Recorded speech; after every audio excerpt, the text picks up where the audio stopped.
avoir informé à dernière minute. Oh. Et là, j'ai Jean Morissette qui, de toute façon, de ma faute, je le reconnais, que j'avais négligé d'inscrire à la programmation pour le mois de juin. ça a tombé de même. Comme le hasard fait bien les choses. Ben, c'est ça. Alors là, ben, ça tombe bien. Alors, ça fait ton émission de juin. Puis un maudit bon sujet à part ça, parce que on parle des détectives psychiques. Et ça, je vais élaborer là-dessus dans quelques minutes. Mais avant, j'ai des petites news, des petites nouvelles. Non, c'est pas des nouvelles, mais c'est des...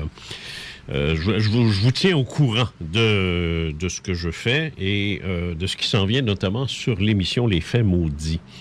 D'abord, Isabelle Tremblay, ici à la régie, va nous rappeler qu'au cours de l'émission, et peut-être, en tout cas, quand vous voulez, au cours de l'émission, pour commenter, poser des questions, vous êtes les bienvenus. Pour nous appeler, elle va vous donner 2 numéros. Le premier qui concerne les gens de la région immédiate et les autres qui doivent composer interurbain, mais sans frais. Les numéros, Isabelle. Pour le local, il s'agit du 418-903-5669 et le numéro sans frais, le 1-844-903-5969. Et voilà. Alors, on les répétera à un moment donné en revenant des pauses.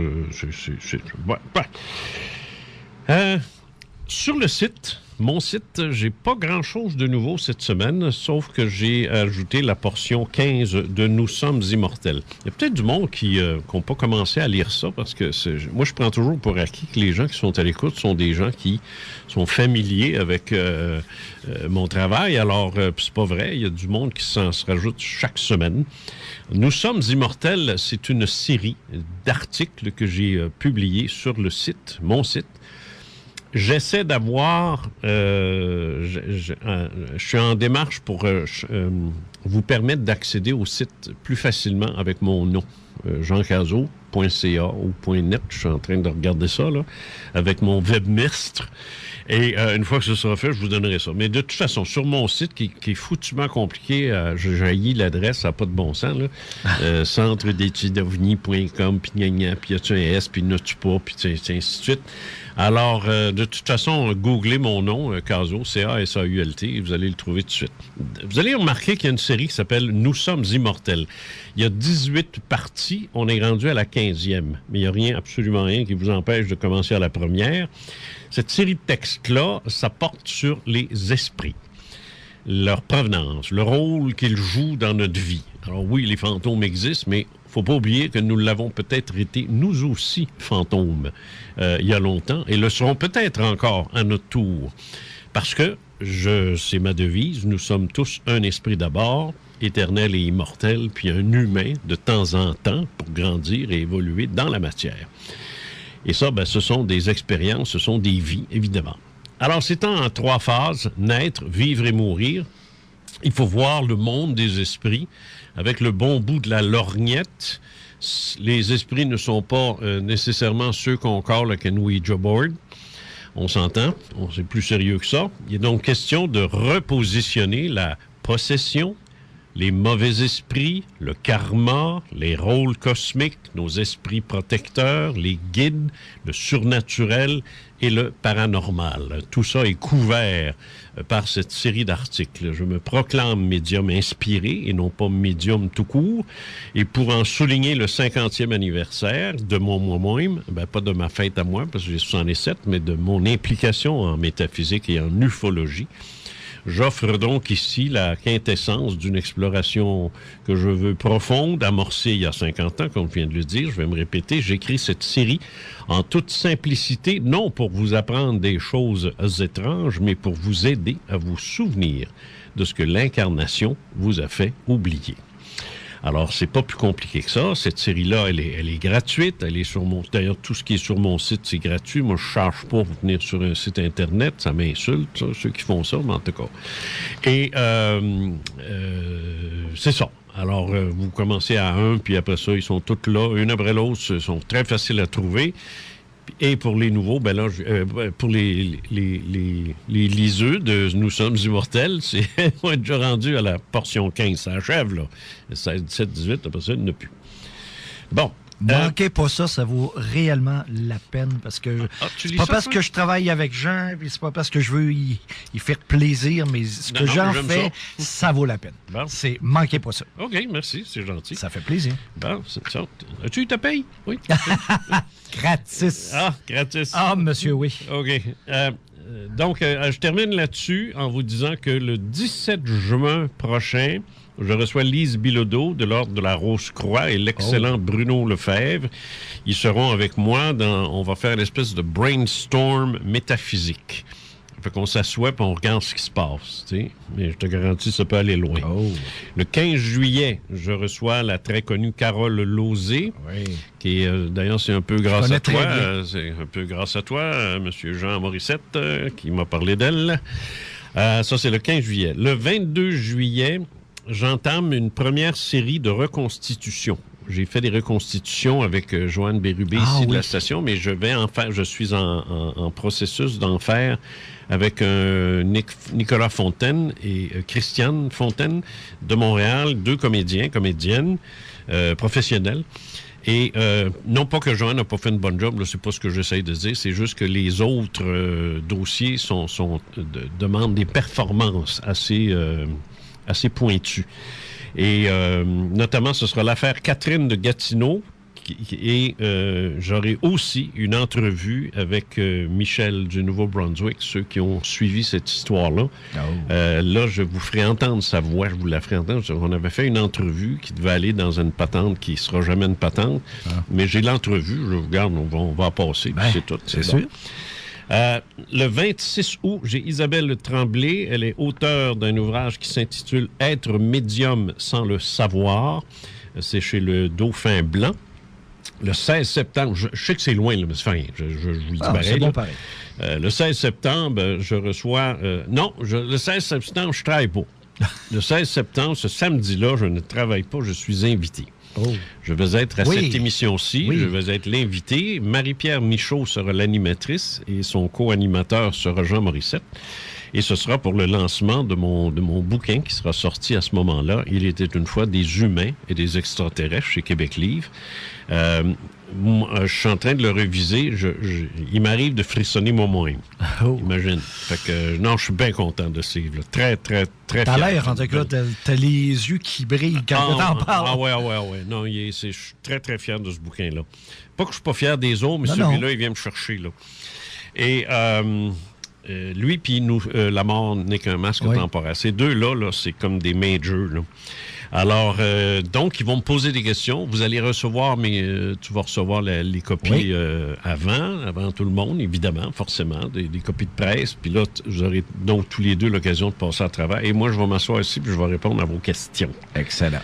Puis tu vas passer au cash. C'est ça. Si vous voulez me brasser, vous avez le droit. Je suis invité. OK. Mais si vous voulez revenir, vous êtes besoin d'être gentil. OK. C'est bon à savoir. Bon. OK. Alors ça résume pas mal ce que je voulais dire. Maintenant, Jean Morissette, cette semaine, on aborde un thème qu'on avait déjà abordé. Un peu, quand même. Oui, bien, plus qu'un peu. On avait consacré une émission à un phénomène qu'on appelle la psychométrie. Et voilà. Alors ça, c'est toi qui avais fait ça. Tu nous avais présenté ça. Et si les gens veulent la réentendre, parce que s'ils écoutent aujourd'hui, puis ils se disent, il a déjà parlé de ça, quand ça? Alors c'est facile. En passant sur mon site, il y a une section qui s'appelle les faits maudits, tout sur les faits maudits. Si vous allez là-dessus, vous avez tous les sujets qui ont été abordés depuis le 5 novembre, début de l'émission 5 novembre 2016, qui était avec toi d'ailleurs, c'était sur l'alchimie. Absolument. Alors, tous les podcasts sont là, tous sans exception, jusqu'à tout récemment. Et toutes les émissions à venir jusqu'en mars 2018. Fait qu'imagine, là. Et tout est là. Alors, si vous cherchez quelque chose, là, je vous dis ça parce que quand vous allez sur les podcasts de la station CJMD, il y a juste les dates. Oui, c'est ça. Au commencement, les noms étaient là. Ah oui? Après ça oui, moi, au début, c'est marqué Jean Morissette avec Jean-Carole Lauzé. Ben, elle n'était pas là, mais les noms étaient là, puis là, ils les mettent plus, je ne sais pas pourquoi. OK, ben, je vais regarder ça. C'est sûr que là, ils vont avoir besoin de mon aide parce qu'ils ne savent pas, eux autres. Ben oui, c'est ça. Ben, ça, non, ça ben oui, une bonne idée de les mettre. Oui, je te le dis. Mais il arrive aussi souvent qu'on ne peut pas mettre les noms because ils sont... on met juste les prénoms parce que les gens qui viennent ici, en général, ils sont... c'est ça. Alors, donc, toi, tu étais venu nous parler de ça le 14 janvier 2017. Déjà. Et tu nous parlais de déjà. Et tu nous parlais de psychométrie. On a découvert un peu qu'est-ce que c'était. Aujourd'hui, on poursuit dans cette lignée-là de psychométrie d'une certaine façon, j'imagine. C'est pas juste ça, mais il y a de ça. Peter Hurkos en fait, entre autres, mais c'est pas juste ça. C'est ça. Mais là, on va couvrir un aspect en particulier de tout ça. C'est lorsque des médiums ou des sensitifs... Psychiques, en bon français. Des psychics, oui, c'est ça. En médium. Sont requis par des services policiers. Voilà. Pour les aider soit dans la recherche d'un suspect, dans la recherche d'une personne disparue ou d'une victime. Alors, et ça, les policiers américains, il faut leur donner ça. Pas tous, évidemment. Pas tous. Puis ils sont beaucoup plus nombreux que les nôtres aussi, mais reste qu'ils le font de façon beaucoup plus candide que nous, ici, qui sommes extrêmement frileux là-dessus et on n'entend jamais parler. Le seul cas qu'on connaît, c'est celui Cédrica. Ben non. Entre autres? Non, qui ont fait appel, puis ça a marché, là. C'est avec M. X. Ah, excuse-moi. Oui, M. X. Oui, il faut t'écouter, il faut te suivre. Alors, t'es allé trop vite, là. Oui. T'es allé sur mes notes, là. Le seul cas bien connu, et dont on avait parlé à l'émission du 14 janvier. Absolument. C'est ce cas-là, où c'est Maurice Vien, ça? C'est lui, c'est qui avait été retrouvé? Lui avait été retrouvé par un médium. Mais c'est peut-être une des raisons aussi pourquoi les médiums ne veulent pas faire affaire avec les polices, c'est que le policier a accusé le médium. Oui, parce qu'il a dit tu connais trop d'informations, donc c'est toi le coupable. Il a fallu qu'ils se défendent, les avocats, l'argent. C'est pas comme ça qu'on dit. C'est ce qu'on a tu connais ça trop, toi, là. Ça doit être à peu près comme ça. OK. Dit, ça doit être à peu près dans ça. Je sais pas. Ouais, ben, tu sais, pour avoir une réflexion comme celle-là, oui. OK. Je veux dire, d'accord. On peut douter, mais tu fais des vérifications, puis tu te rends compte. Et là, c'était tellement précis. Ben oui, mais tu irais-tu, toi, jouer le médium si tu avais tué quelqu'un, là? Non. Si tu vas m'obliger d'en retrouver, ben voyons, non. Il faut être allumé un petit peu, tu sais, une petite affaire. Oui. Alors, ben c'est ça. Ça avait marché dans ce cas-là. Mais lui, c'est pas à peu près, là. Oui, c'est ça, je sais. Ils ont retrouvé le petit... Au pied près, là. Exact. Et lui a décidé, quand il a vu, il était humilié par ça, puis écœuré. Ça lui a coûté cher aussi, en plus, les avocats. C'est ça. Ah non, c'est affreux, là. Mais il aurait pu revenir contre eux, par contre. Il aurait pu. Il pourrait encore aussi le faire, revenir contre ces policiers-là. Ben oui, tu peux être sûr. Alors, ça... Mais ça lui a été terrible. Les deux inoptiseurs de Beauport, ils vendent... J'oublie leur nom de famille, mais ils ont abandonné ça. Ah oui, je sais. Alors que l'on avait une preuve, là, mais c'est solide, là. Ouais. Non, je sais, ça a été... ça me frustre tellement, ça. Mais ça, on va y revenir en 3 lignes, là. Tu vas nous revenir là-dessus en 3 lignes, nous rappeler ça. Tu vas nous dire ce qui s'est passé. Je sais qu'il y a eu des tentatives, mais ça n'a pas marché avec Cédrica Provencher. Ça, je suis au courant parce que j'ai été impliqué un peu. Et pas impliqué dans l'enquête, mais en tant que journaliste, j'ai suivi l'affaire, c'est ce que je veux dire. Et mais après ça, on a d'autres dossiers fort intéressants qui nous viennent des États-Unis, ceux-là, puis on va en parler. Puis solides. Puis c'est des dossiers solides, c'est ça, et fort intéressants. C'est des choses qui feraient que... C'est des faits qui font qu'il y a un certain groupe qui dit qu'ils vont donner de l'argent pour la première personne qui va prouver qu'il y a des dons. Ben, juste avec ça, il devrait déjà être payé parce qu'on va parler... Mais imagine-toi donc, Jean, tu connais le dossier. Oui. Il y a eu un cas extraordinaire où ce que le FLQ et un médium ont été mis ensemble et elle a dit tout ce qui s'est passé avant que ça arrive avec des dates. Absolument. Je me et des couleurs et tout, là. Ça aussi, j'ai travaillé sur cette affaire. Oui, ça, c'est extraordinaire, ça, là. Non, je sais. On va tout parler de ça. Mais d'abord... non, pas tout de suite. On fait ça tout de suite, non? Je t'entends pas. Non, il nous reste encore une dizaine de minutes. Tu dois bien tannante. Ben. Je vais sortir la règle, là. Une chance qu'elle est fine. Parce que... OK. On va prendre ton 10 minutes de bord. Oui. Parle-nous donc, dans ce cas-là, ce que c'est... Fais-nous un résumé rapide. Tu as 10 minutes, comme la madame a dit. 10 minutes. Fais-nous un résumé de la psychométrie puis de ça, les détectives psychiques. C'est quoi, ça? C'est de quel type de phénomène on parle? OK. Ça, c'est des théories. Ma théorie, c'est que des objets, comme une bague, une photo, des choses qui appartiennent à une personne, comme si je te prenais ta montre ou ta bague, là, vu que tu l'as porté très souvent, c'est imprégné de toi. C'est ma théorie. De ton énergie, ton aura, appelle-le comme tu veux, ton âme même, probablement. Ça résonne bien. C'est là. OK. Donc, toi, tu aimais... Excuse-moi, est-ce que c'est plus facile quand c'est métallique? Parce que tu parles de montre, tu parles de bague. Moi, ça a très bien marché avec des photos aussi. Fait que c'est pas métallique. Alors, ça pourrait être une pièce de linge que je porte tout le temps ou quelque chose que je souvent. Voilà, oui. Okay. Puis je te conterai de quoi tantôt avec des ongles. Fait qu'imagine-toi. Non, mais c'est vrai. C'est vrai. Ah non, mais c'est ça. Moi, avec Claude Daly, ce que j'avais... C'est qui, ça? Claude Daly, c'est un monsieur qui était disparu à Drummondville. Ah, OK. Et le beau-frère à François Bourbeau, qui me connaissait, il dit, toi, je sais que tu as des dons, mais je crois pas à ça. Mais non, parce que toi, t'en fais de la psychométrie. Je fais de la psychométrie. Okay. Et à partir d'une photo, photocopiée et faxée d'un homme que j'ai jamais vu, là. J'ai jamais vu ce gars-là, j'ai jamais parlé. On ne s'est pas parlé au téléphone, rien. Là. Je connais pas ce gars-là. Là. Okay. Et à partir de ça, j'ai donné des indications sur le corps qu'ils vont trouver 2 jours après. À l'endroit où tu avais dit. Oui, exactement. Bon, là, j'ai un problème. Tu as un problème? Oui, parce que tu m'as dit, tu me dis la bague, mettons, d'abord, tu avais les yeux sur ma bague. J'apprécierais que tu t'enlèves les yeux dessus ma bague. Elle est belle, ta bague. Là. C'est justement, t'as moins ça. OK. Alors, ma bague, ma montre, tu dis c'est imprégné de moi. Oui. Alors ça, tu dis que c'est ta théorie, puis c'est pas fou, là, j'embarque là-dedans. Mais là où j'ai un problème, c'est que là, tu me dis que tu as retrouvé le gars, mais à partir d'une photocopie. Oui. Il n'est pas imprégné dans la photocopieuse, le gars, là. Non, mais le gars, il est là, sur la photo. Oui, mais... Ces ondes sont là pareil. Ben là... Ah oui. Ben, écoute, c'est une théorie, puis elle marche. Moi, là, elle marche. Il y a autre chose. Il faut qu'il y ait autre chose. Peut-être qu'il y ait autre chose. Parce que mes énergies, ou mon énergie personnelle, qui est comme une empreinte digitale, c'est la mienne, il n'y en a pas d'autres pareil, qu'elle imprègne les choses qui sont autour de moi, ça, j'embarque là-dedans 110%. Mais si tu prends une photo de moi, c'est pas mes ondes qui imprègnent l'appareil, puis encore bien moins si c'est photocopié puis faxé. Là, je débarque.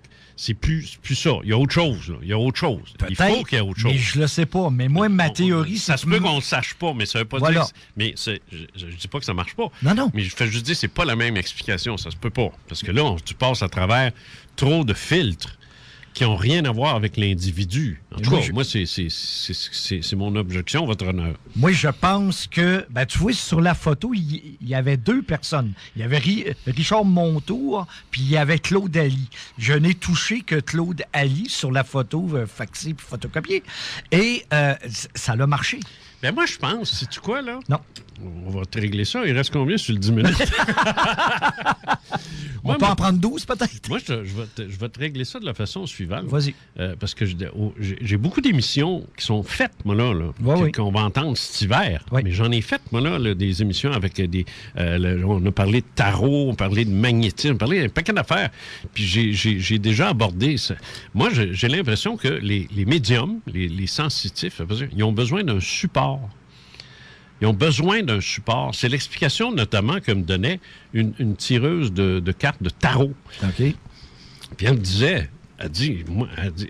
ben non, elle était ici. C'est Hugo, Marie-Hugo. Ah oui. Hugo Laberge. Elle était ici. La semaine passée. Ouais, ça n'a pas été...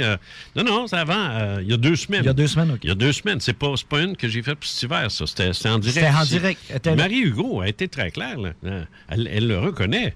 Elle dit, les gens comme nous, s'asseoir, là, puis paf, ça part, ça marche pas de même.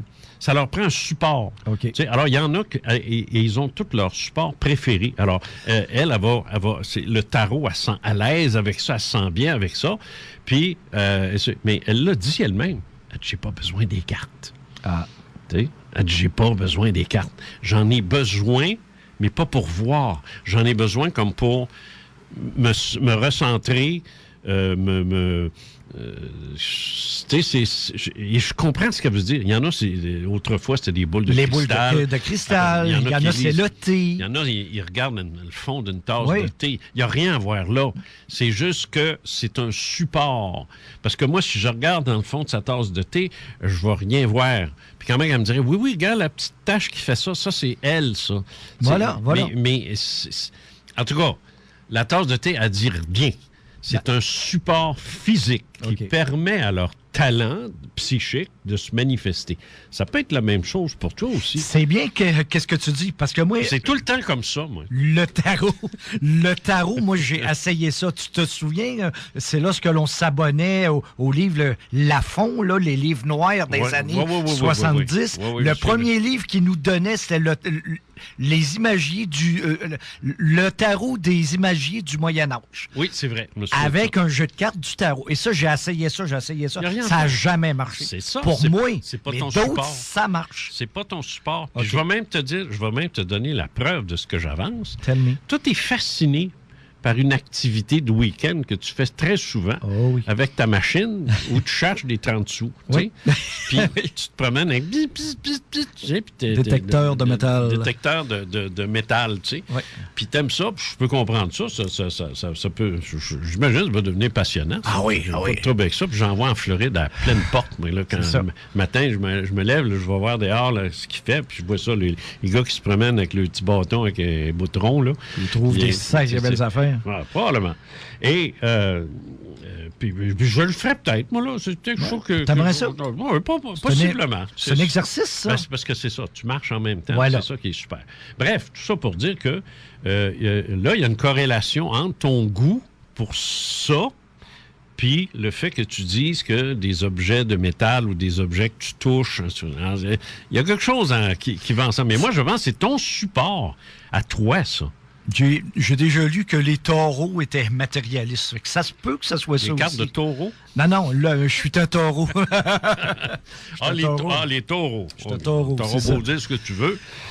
Ça reste que moi, je suis convaincu que c'est ça. Ces choses-là, pour vous autres, les sensitifs, là, c'est purement et simplement des supports. Et vous avez chacun le vôtre. Ah, voilà. Il y en a, c'est juste se fermer les yeux, puis se concentrer, puis méditer, puis s'ils partent, je veux dire. En tout cas, bref. Alors, toi, tu as cette capacité-là. Oui. Tu l'as déjà mise en fonction. Oui. Et ça a donné de très bons résultats. Ben, Claude Ali, c'est comme que quand je compte le cas Ali, là, que j'appelle, à la fin, je dis toujours 3 choses. Ou je suis menteur, puis j'ai su tous ces détails-là après, puis là, je me vante que c'est moi qui l'avait dit, ou c'est moi qui avais tué le gars puis qui l'a mis là, donc je savais tous les détails avant qu'il le trouve. Ou je suis médium. Ben, j'aime mieux, je suis médium. Moi, je vois. Ouais, à bien y penser, là, oui. Non, mais je te connais assez là, pour comprendre ce que tu veux dire. Non, t'es pas menteur, puis t'es pas canulariste. Non. Puis, jusqu'à preuve du contraire, t'as pas le profil du tueur en série non plus. Non plus, non. C'est ça.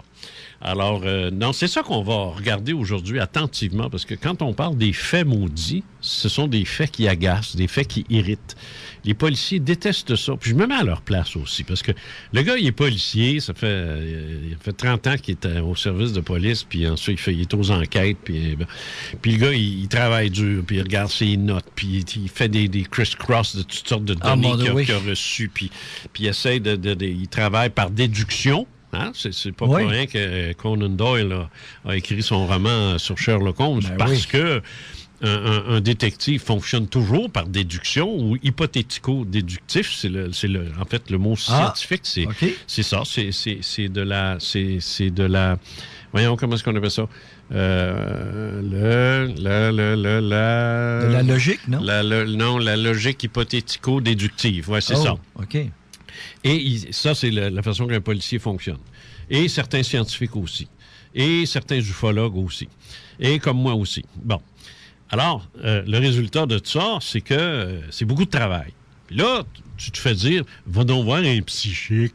Puis là, le gars, il dit, voyons donc, tu sais, écoeur-moi pas, moi, ça fait 30 ans que je fais ça. Puis là, arrive une espèce de gars qui a de l'air de rien, là, tu sais, qui a pas de l'air non, mais il a pas de l'air d'une police, là, tu sais. Non, je comprends très bien. Puis là, il s'assoit là, puis il se ferme les yeux, puis il dit, ben, ton corps, il est là, tu sais. Là, il s'en va là, puis il le trouve. Ça fait chier, ça. Ça doit, ben oui. Parce que, non, mais je veux dire, tu sais, tu dis... Puis là, tu le regardes, tu dis, c'est toi qui l'as mis là? Non, ben, c'est ça. Comme Monsieur X. Ben, c'est ça. Alors, je peux comprendre la frustration et davantage la frustration préventive dans le sens que le gars dit non, moi, je m'embarque pas là-dedans, j'ai pas envie de me faire humilier. Il dit ça. Il va dire, j'ai pas envie de perdre du temps. Mais dans le fond, il n'a pas envie de se faire humilier non plus. Ben non. Alors, c'est pour ça qu'ici au Québec, les gars de la SQ ou les municipaux ou même la GRC, en tout cas ici au Québec, quoi qu'ils font pas d'enquête au même titre là, que les autres, reste que c'est pas très populaire. Mais c'est très fort aux États-Unis. Ah oui. Et il y a des cas célèbres dont on va parler. Voilà. Alors, tu vas nous parler de ça. Au retour de la pause, là, j'ai le droit. Oui. Bon. Au retour de la pause, là, on va aborder rapidement, comme déjà dit, on va reparler un petit peu vite là, de M. X. Oui. Et on va parler aussi un petit peu de Cédrica Provencher. Mais pas trop, parce que je veux qu'on embarque dans nos gros dossiers... US. Oui, nos dossiers US, exactement. Alors, après la pause, nous sommes au fait maudit. Yeah. CJMD 96.9 Lévis. Chaque citoyen a droit aux mêmes informations sur la santé, le budget, l'état des routes ou tout autre service gouvernemental. Il est d'une importance capitale que le gouvernement utilise tous les moyens possibles pour rejoindre l'ensemble de la population. À commencer par la radio régionale. De Montréal à Fermont, l'information doit être la même pour tous. Le gouvernement a le devoir d'atteindre chacun d'entre nous, peu importe la façon dont nous choisissons de nous informer. Un message de l'Association des radios régionales francophones et de l'Association des radiodiffuseurs communautaires du Québec. Tu cherches un endroit pour regarder tes films préférés? Le Cinéma Lido de Lévis et le Cinéma des Chutes de Saint-Nicolas, c'est la place pour profiter des tarifs spéciaux. Les jeudis à 6 $, les dimanches soirs étudiants à 8 $ et le spécial deuxième film consécutif pour les représentations de 13h et 15h30 ou 19h et 21h30. Sans oublier les événements de groupe. Vous voulez organiser une fête d'enfants, une réservation pour un groupe ou tout simplement louer une salle pour un événement spécial? Ça se passe au ciné-détente.ca. Le Cinéma Lido de Lévis et le Cinéma des Chutes de Saint-Nicolas. Pour réserver vos billets en ligne, la boutique en ligne ou pour devenir membre, rendez-vous au www.ciné-détente.ca. Tanné d'entendre toujours la même vieille rengaine à la radio? SRB. Troisième lien. On veut notre argent. Le SRB. Ça n'a pas de bon sens. C'est ridicule. Troisième lien. Taxes et les impôts. Dans le dossier du SRB. Du SRB. Du SRB. Taxes, ça fait chier. Au J-Rock Show, on te prend pas la tête.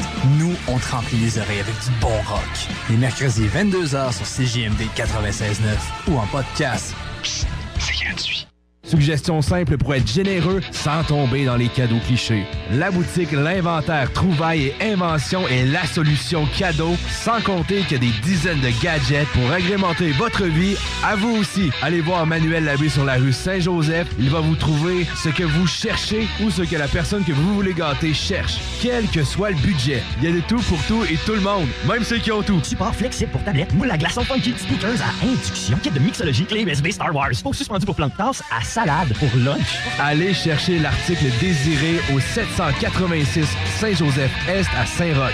Magasinez en ligne au boutiquelinventaire.com. Une garderie, ça se choisit avec soin. Mais ça risque de ne pas être trop long une fois que vous connaissez l'existence de la garderie sportive Les Petits Champions. Vous avez bien compris, la garderie sportive. La garderie sportive.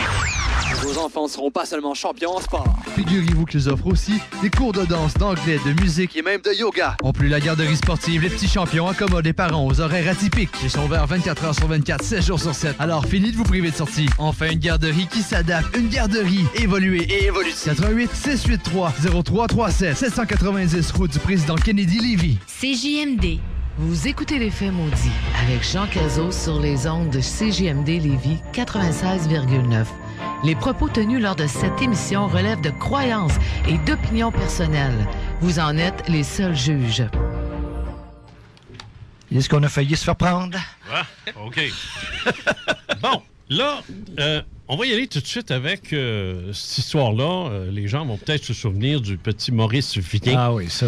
Qui a été assassiné, évidemment. Puis il y en avait un autre en même temps. Il y en avait trois qui étaient disparus en même temps dans un parage de Montréal. C'est ça. Je me souviens très bien de ça aussi, parce que Tu étais journaliste. Moi, j'étais journaliste dans ce temps-là. Tu sais, ma carrière ufologique a commencé il y a 50 ans, mais ma carrière journalistique aussi, en parallèle. D'ailleurs, c'est l'ufologie qui m'a amené au journalisme, mais non pas l'inverse. Pas l'inverse, c'est ça. Quelque chose, ça. Mais ça.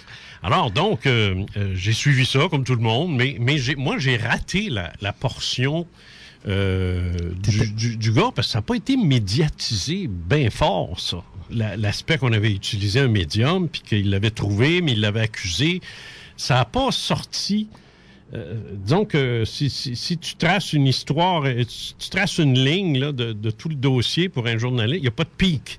Il n'y a pas de pic qui est sorti concernant ça. Moi, j'ai été là-dedans, j'ai baigné là-dedans. Ouais. C'est pour ça que j'ai l'impression que tout le monde sait ça. Du tout, mais non, c'est parce que j'étais avec Bourbeau dans le temps. On était là-dedans jusqu'au cou. C'est ça. Ben oui, mais ça n'a pas été médiatisé. Non, c'est vrai. C'est comme ce que tu viens de dire là, tout à fait vrai. Moi, j'ai travaillé sur des dossiers ufologiques. J'ai l'impression que la province le sait. Ce qui s'est passé, puis pas un mot du choix qui est au courant. Parce que, regarde, les médias ne s'occupaient pas de ça. Alors, comment ça s'est passé? Rapidement, parce que je ne veux pas qu'on passe l'émission là-dessus. On en a fait une le 14 janvier dernier. OK, fait que là, le petit Vien disparaît. Bon, au début, M. X s'est fait enlever parce qu'on pensait être des gens extraterrestres. Et quand il est revenu, il savait qu'il y avait des dons. Et quand le petit Vien est disparu, et là, il me manque juste cette section-là. Je ne sais pas comment les frères Yvon et Yvan de Beauport, dont j'oublie encore le nom de famille, ils ont été mis en contact avec M. X. C'est peut-être par François Bourbeau. Et là, lui, il s'est fait synoptiser par les frères et eux étaient en contact téléphonique avec un gars qui était dans une auto. Et le M. X dit, OK, tu t'en vas sur telle route, tu sors à tel endroit, tu vas traverser un petit pont. Puis ça, c'est exactement ça. Là. Il y a une petite grange, il y a une grange. Excuse-moi, là, mais je ne veux pas faire mon sceptique. Non, vas-y. On est en quelle année, là? Est-ce que je m'en rappelle pas? Es-tu dans l'année où il y avait des cellulaires pour faire ça? Oui. C'était pas nos petits cellulaires, mais genre, tu sais, les gros téléphones qui pesaient 1 tonne, c'était peut-être ça ou entre les deux, là. Juste à nos cellulaires modernes. En tout cas, il était vraiment encore. Et là, il a dit, tu traverses le pont, il y a une grange, la porte, elle est défoncée. Tu l'ouvres et il y a, en plein milieu, il y a un trou du plancher et le corps est là. Ça fait que le gars, il est dans l'auto, il traverse le pont, ouvre la porte, et là, il trouve... Mais il n'y avait pas à appeler la police avant. Là, ils ont appelé la police, et là, la police a dit, écoute, M. X a tous les détails. C'est lui. Ramasse-moi là. Ramasse-moi là, c'est lui. C'est personne d'autre, là. OK.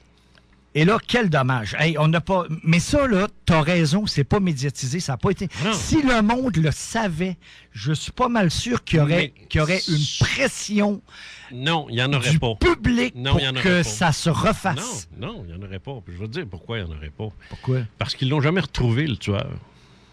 Non, mais... Alors, dans l'esprit des gens qui ne croient pas à ça, eux autres vont continuer de penser que c'est lui qui l'a fait.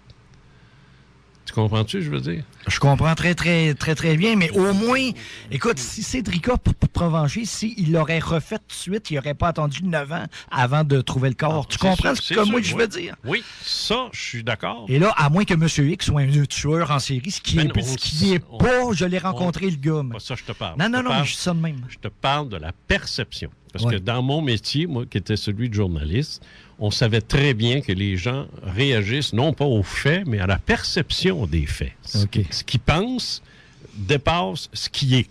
Okay. Si tu n'aimes pas Philippe Couillard parce que tu es un péquiste, n'importe quoi que Couillard va dire, c'est un truc. Okay. Il n'est pas bon, c'est un pourri, regarde ce qu'il a dit. C'est le même. Les gens sont comme ça. OK. Quand ils aiment, tout ce que le gars fait, il dit, c'est bon. Quand ils n'aiment pas, tout ce qu'il dit, tout ce qu'il fait, c'est de la merde. OK. C'est aussi simple que ça, Jean. C'est pas plus compliqué que ça. Les gens sont méfiants de nature. De nature. Les gens, non, mais je parle au niveau des médiums, de la psychométrie, pis ces affaires. Les gens sont méfiants de ça. 99% des gens sont méfiants. J'ai pas dit qu'ils y croient pas. Non. Même moi, j'y crois à ça. Mais je suis méfiant en joie le vert devant n'importe quel cas qui va se présenter devant moi, parce que c'est pas parce que ça existe que ce gars-là l'est, ou que ce gars-là le dit, ou que ce gars-là le fait.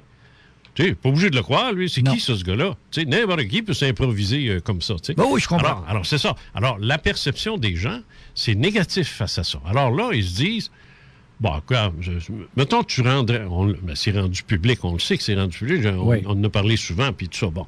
Mais je veux dire, mettons que quelqu'un décidait de faire un film avec ça, ou de faire une histoire...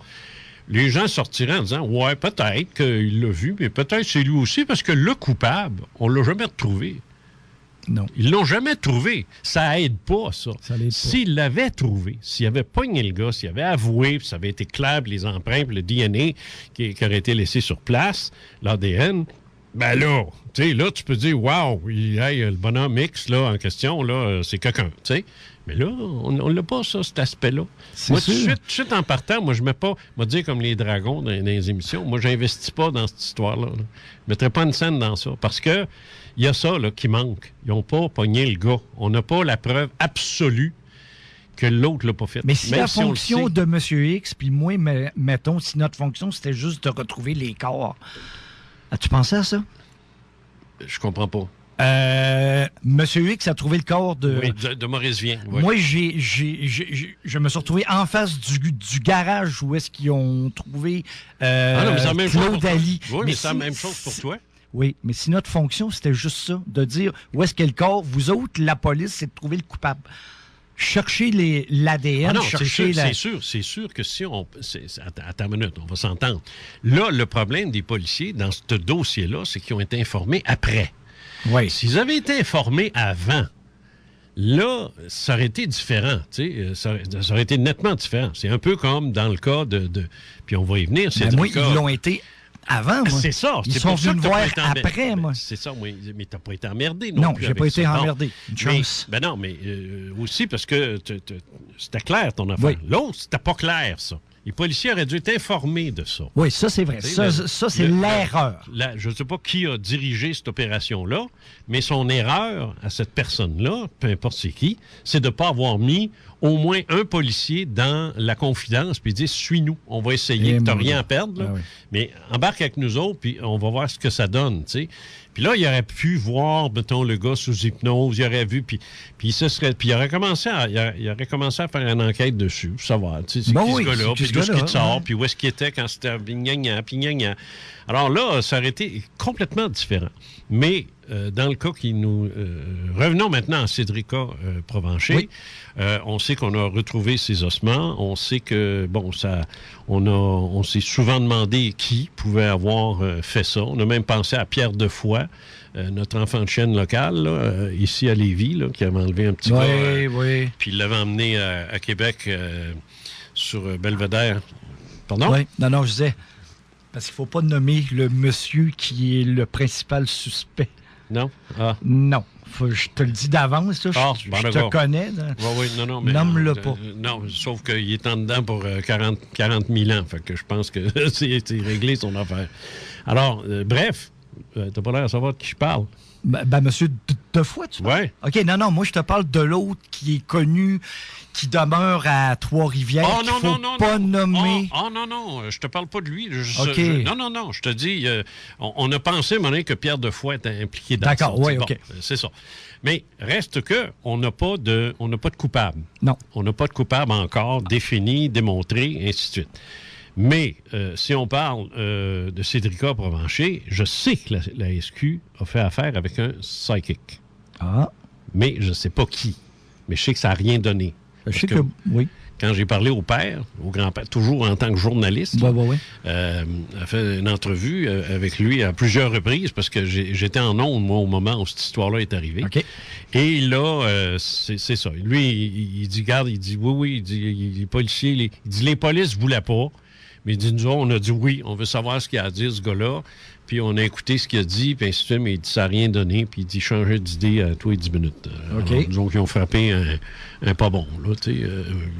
Il l'a pas l'affaire. Mais j'ai une information pour toi que je viens d'apprendre moi-même sur Cédrica Provencher. C'est qu'ils ont fait affaire avec Rosemary Kerr. Ben oui, mais Rosemary Kerr est une détective psychique. Oui. Qui a eu de gros succès aux États-Unis. Mais c'est le seul détail que j'ai. Je ne sais pas si ce qu'elle a dit, ça l'a aidé à date. J'ai aucune idée. Ça, je ne sais pas. Moi non plus. Parce que moi, c'était au tout début, puis il a parlé d'un gars, il n'a pas parlé d'une fille. OK. Alors, c'était un autre, ça. T'sais. Mais Rosemary Kerr, on va en parler aujourd'hui d'elle. Oui. Bon. Mais moi, je suis allé le voir. Moi, j'ai été voir le grand-père à Cédrica. J'ai eu 3 choses entre les mains en psychométrie. Et les 2 premiers, ça parlait pas beaucoup. Le 3e, j'ai eu un genre de coffre à crayon de couleur. Et là, ça a sorti. Mais je ne sais pas si les détails que j'ai donnés sont encore vrais. Sont vrais parce que c'est pas fini c'est ça. Tu ne sais pas si c'était pertinent. Voilà. J'ai hâte de le savoir. OK. Bon. Alors, si je me suis pas trompé à date. Et quoi, ça parlait du gars qui l'a fait ou ça parlait de l'endroit où... Non, ça parlait de l'endroit où elle pourrait être. OK. Alors ça serait plus ta force, toi, mettons, dans ça, que de dire... de voir qui l'a fait. Voilà. OK. Ben, c'est normal aussi parce que l'enregistrement du tueur ne peut pas être dans des affaires qui sont en ta possession. Autrement, il faudrait que tu aies une partie du linge ou de choses qu'elle avait quand elle s'est fait tuer et non pas avant. Parce qu'il y a toujours bien des limites. Là. On peut pas... les objets prédisent pas l'avenir. OK. Bon, ça résume l'affaire Provencher. Voilà. Maintenant, il y a d'autres... Il y en a d'autres très connus aux États-Unis. Il y en a même une qui a fait l'objet d'une série télévisée. C'est Alison Dubois. Voilà. Ça a été joué, ça, je me souviens malheureusement pas. Patricia Arquette. Oui, non, je me souviens du nom de l'actrice qui l'a joué, mais je me souviens pas du nom de la série. Intitulée Medium, tout simplement. Ah oui? Oui, c'est... Medium, point ça, final. c'est toi ce qui me l'a envoyé. Oui, non, je sais, mais je veux dire... non, mais ça fait longtemps. Ah non, mais ça ne rappelait pas. Ben non, mais regarde là, tout l'âge que j'ai là. Ah oui, bon. Non, mais c'est pas une question d'âge. Tu te rappelais pas. C'est une question d'âge, c'est de la mémoire. C'est ça. C'est Alison Dubois. Voilà. Ça a été joué par Patricia Arquette dans une série américaine que je suivais avec grand intérêt. Je ne l'ai pas vu, ça, moi. Mais ça devenait redondant à un moment donné. OK. Ouais, comme bien des séries, là, des fois, là, les writers ne se forcent pas. Là, fait que s'ils prennent une formule puis ils la répètent d'une semaine à l'autre, on sait comment ils fonctionnent. Les en autant que ça pogne, c'est ça qu'ils veulent. C'est ça, mais maintenant, ça ne pogne plus. Okay. Bon, ça, c'est comme Mélanie entre deux mondes. Là. Il y en a eu plusieurs de même, mais que moment, ça tombait. Soit qu'ils se mettent à charrier, là, puis ça n'a plus de sens, ou ben non. C'est comme les films de loup-garou, de vampires, et maintenant, toute la Christie de Ville, après avec ça, finit plus. Ça va-tu finir, maintenant? C'est ça. Bon, c'est fatigant. Alors, parle-nous d'Alison Dubois. Elle a fait carrière, entre autres, à Phoenix, en Arizona. Elle a travaillé avec les policiers. Était reconnue, là. Elle a un don qui lui permet de parler aux gens qui sont décédés. OK. Elle leur parle. C'est l'esprit ou le corps psychique qui s'évade du corps mort. Oui. Et qui, avant de disparaître, avant qu'il parte, elle se met en contact avec lui. OK. Et ça, voilà. Donc, c'est vraiment médium grave, là. Voilà. OK. Et elle, sa spécialité, là, si on peut dire, c'est quand les morts sont violentes et qui tentent... elle, ce qu'elle tente, c'est de fournir des indications sur leur sort. Qu'est-ce qui est arrivé? Où est-ce qu'ils sont? Dans quel coin? C'est proche de? C'est loin de? Et aussi, comment elles ont été tuées? Oui, des fois, elle dit ça. Oui. Okay. Et elle, non seulement ça, mais elle a été soumise pendant 3 ans, écoute, à des recherches très pointues par l'Université de l'Arizona. Elle, là, eux autres, ils l'ont testé. Ça, c'est intéressant, ça. Oui. Ça, c'est intéressant parce qu'on se fait souvent dire, c'est rien que des on-dit, c'est rien que des... C'est suivi par des journalistes, c'est suivi par des grosses polices, c'est suivi par ci, par ça. Mais dans son cas, étant donné qu'elle avait une réputation établie pour ses succès avec les policiers, il y a des gens de l'Université d'Arizona qui ont dit « Attends-toi, on va te suivre. » C'est ça. Eux, ce qu'ils voulaient savoir, c'est est-ce qu'elle est réellement psychique. C'est ça. Pendant 3 ans, là. 3 ans, c'est pas n'importe quoi, là. 3 ans. Ouais. Et elle a été suivie par le professeur Gary Swart, S-W-A-R-T, Swart, du Human Energy Systems Laboratory. Oh shit, on a des problèmes avec l'anglais, hein, mon Jean? Ben, je veux trop... C'est Gary Schwartz, c'est ça. Oui, voilà. Je veux trop bien le dire, puis c'est ça. Et leur conclusion. Alison Dubois n'est pas une fraudeuse ou une manipulatrice. Elle a suivi tous les tests à maintes reprises et n'a jamais échoué. Tous nos tests n'avaient pour but que de démontrer si ses capacités étaient réelles ou pas. Et elles sont réelles. Ça, c'est du solide. Ça. Non, c'est du solide. Pendant 3 ans de temps, là, ils vont l'écœurer pour savoir, hey, est-ce qu'elle a, je sais pas, est-ce qu'elle a de quoi dans les mains? Est-ce qu'elle a, un cellulaire pour connecter? Est-ce qu'elle a de quoi dans les oreilles pour ça? Tu sais, jamais, elle a tout passé les tests, elle est correcte. De toute façon, même si elle avait un cellulaire dans les oreilles, il faut toujours bien que quelqu'un qui en sait plus que tout le monde lui donne l'information. Voilà. Et comme c'est pas le cas, non. À moins que ce soit le tueur, encore là. C'est ça. C'est niaiseux, là. Je veux dire, OK, bon, ben, c'est le fun de savoir qu'il n'y avait rien de technologique dans ça, mais moi, c'est pas ça qui m'intéresserait. Moi, c'est de voir comment ça fonctionne, tu sais. Eux ont fonctionné comme le FBI et le CIA ont déjà fait. Ils ont investigué, eux autres. Ils ont investigué comme le Human Energy System Laboratory, hein, sur des personnes qui disaient, moi, je suis psychique, puis je peux vous aider pour la guerre ou pour des choses comme ça. De toute façon, je veux dire, regarde, c'est connu aujourd'hui, la CIA a eu un programme de remote viewers qui était utilisé pour trouver des Saddam Hussein de ce jour. Là. Et c'est un programme-là s'intitulait le programme Stargate. Oui, voilà. Et lorsque la CIA... ça a sorti. Ça a sorti, il y a eu un TQ Labranche là, qui sait tout puis qui dit tout. Comme celui-là qui s'est sauvé. Là. Il a bien fait de se sauver. Oui, il a bien fait de se sauver. Moi, je n'approuve pas ça, hein, parce qu'on a besoin des services de renseignement. Oui, c'est pas ça que je dis, là. Non, mais il y en a qui disent, ils sont après, ils sont écœurants. Non, le gars, c'est un traître. Il a trahi son pays, point final. Parce que tu vends pas tu vends pas des secrets des services de renseignement. Okay. On en a besoin de ça. Sans ça, c'est comme ça qu'aujourd'hui, on peut empêcher des terroristes d'arriver sur notre territoire. C'est comme ça, d'ailleurs, qu'on a pogné 2 gars qui voulaient faire sauter un train à Montréal. C'est grâce aux services de renseignement. Voilà. Alors, si un tweet était arrivé et il avait tout livré ça avant, c'est ça. Alors, moi... il aurait fait ça ailleurs. Il aurait fait ça ailleurs, voilà. Exact. Alors, non, on a besoin des services de renseignement. Et ils ne s'intéressent pas à toi puis moi. Moi, quand même, il dirait, ils écoutent au téléphone. Tu nous as déjà dit à la radio qu'il était allé voir sur ton site. Oui. Pour mes recherches, oui. Mais je veux dire, ma vie personnelle. Non, c'est ça. Je veux dire, moi, ça me dérange pas. Moi, j'ai rien à cacher. Alors, ceux que ça énerve, là, ils ont de quoi cacher. T'sais. Bon, ça, c'est un aparté. Toujours est-il que la CIA avait donc un programme comme ça, Stargate, qu'ils ont abandonné quand ça a été rendu public. Sauf que ça n'a jamais été abandonné. Ils ont dit que c'était abandonné, ils ont fait semblant, ils ont dû changer de nom, c'est évident. Puis se cacher un petit peu mieux aussi. Mais je suis convaincu que ça continue. Mais c'est pas d'une si grande efficacité que ça, le remote viewing, parce qu'ils ont pris du temps à trouver Ben Laden en maudit, puis ils le cherchaient, là. Mais là, je sais qu'il y a un terme spécifique que je ne me rappelle pas, mais ce qu'ils ont prouvé, c'est que certains ont une meilleure taux de réussite en pourcentage que la normale. Oui. Et ça porte un nom spécifique que je ne me rappelle pas. Là. Ils ont tous ça. Ça prend ça. Comme si on fait pile ou face, on a une chance sur 2. Sauf qu'un psychique pourrait s'arranger pour que ça tombe 2 fois sur 2 tout le temps. Pas tout le temps, mais régulièrement. Ouais. Plus que 1 sur 2. C'est ça. C'est ça que je veux dire. Oui, c'est une affaire statistique dans ça là, qui est très claire. Et, maintenant, là, continuons sur Alison Dubois. Et elle, ce qu'ils ont trouvé, c'est que, et leur meilleure preuve, c'est quand elle avait aucune connaissance de la personne cible, ni son nom, ni son visage.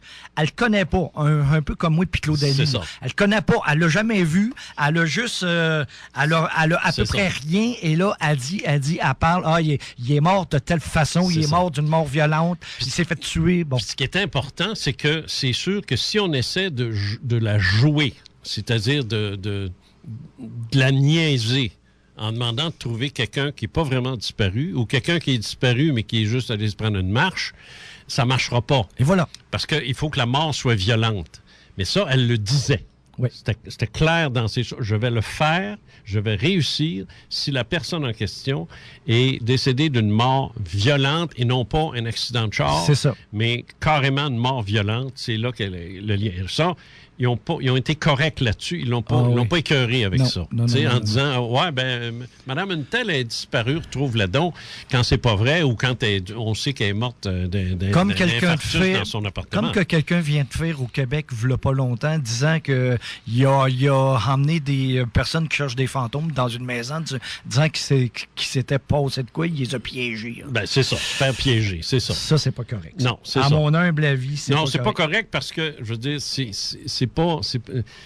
dépend. Ça dépend si, en faisant ça, la personne se met vraiment un pied d'un plat. Là, c'est autre chose, tu sais. Mais je veux dire... en tout cas, moi, je trouve pas ça correct. Puis de toute façon, moi, quand je fais une enquête, je fais faire un affidavit. J'y fais signer un affidavit. De sorte que si c'est un canular ou ainsi de suite, moi, je la traîne en cours. Oui, tu m'as sauvé d'un cas, tout comme ça. C'est ça. Un gros cas. C'était supposé être un gros cas puis qu'il n'y avait rien. Ufologique, là, je parle. C'est ça. Tu veux me niaiser, fine, mais signe-moi ça ici. C'est ça. Comme de quoi, si tu me niaises, je te rentre dedans, mon homme, puis pas à peu près. Puis ça va te coûter... ça va te coûter ce que ça va te coûter. Voilà. Bon, alors, non, mais il faut se protéger parce qu'il y a des limites, tu sais. Je veux dire, on travaille bénévolement. Hein? Oui. Personne de payer dans on veut ça. bien faire. Puis on essaie de trouver des shows, on essaie de prouver des shows. Oui. Il vient pas me faire chier. Non, exactement. Voilà. Un des meilleurs cas de Mme Allison que je vais te conter, c'est qu'elle a donné des indications sur un monsieur qui était décédé à sa sœur. Et elle lui a dit, votre frère qui est mort vous souhaite une bonne Saint-Valentin. OK? Fait que là, elle a dit, voyons donc, elle a dit, il est mort, on est en octobre, puis il est mort au mois de juillet. Elle dit, ce que tu dis, ça marche pas. Jusqu'au jour où elle s'est rendu compte qu'à partir de la photo que la dame avait entre les mains, pas la médium, l'autre, à l'endos, c'était marqué de son frère « Joyeuse Saint-Valentin ». Oh! C'est pas rien, ça. Oh. Elle peut pas le savoir. Elle l'a même pas dans les mains, la femme. Là. Elle peut pas savoir ça. Elle l'a même pas vu. Et à l'endos, c'est marqué « Bonne Saint-Valentin ». Okay. C'est quelque chose, là. Oui, c'est ça. Ouais. Non, c'est bon, ça. OK. Oui. Bon, on a un autre. Est-ce qu'on... Tu... Je la regarde, j'ose pas. Ben, c'est ça. Je suis pas si méchante que ça. Non. on va passer à une pause? Oui. OK. Après, on va revenir avec qui? Elle va s'appeler comment? Noreen Renier. Okay. Ou Renier. Oui, tu me laisseras prononcer. Ça, je te le laisse. Vas-y. CGMD 96.9, la seule et l'unique Rock and Hip Hop Talk Radio Station.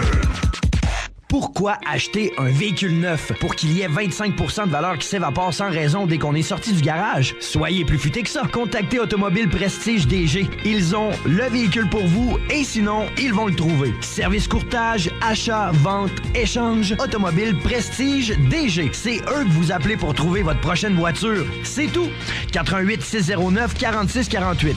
En plus, ils sont spécialisés en financement automobile. Première, deuxième et troisième chance au crédit sont disponibles. Laissez Laissez-vous prendre en charge. Automobile Prestige DG, 771 Jacques Bédard à Québec, 88 609 46 48.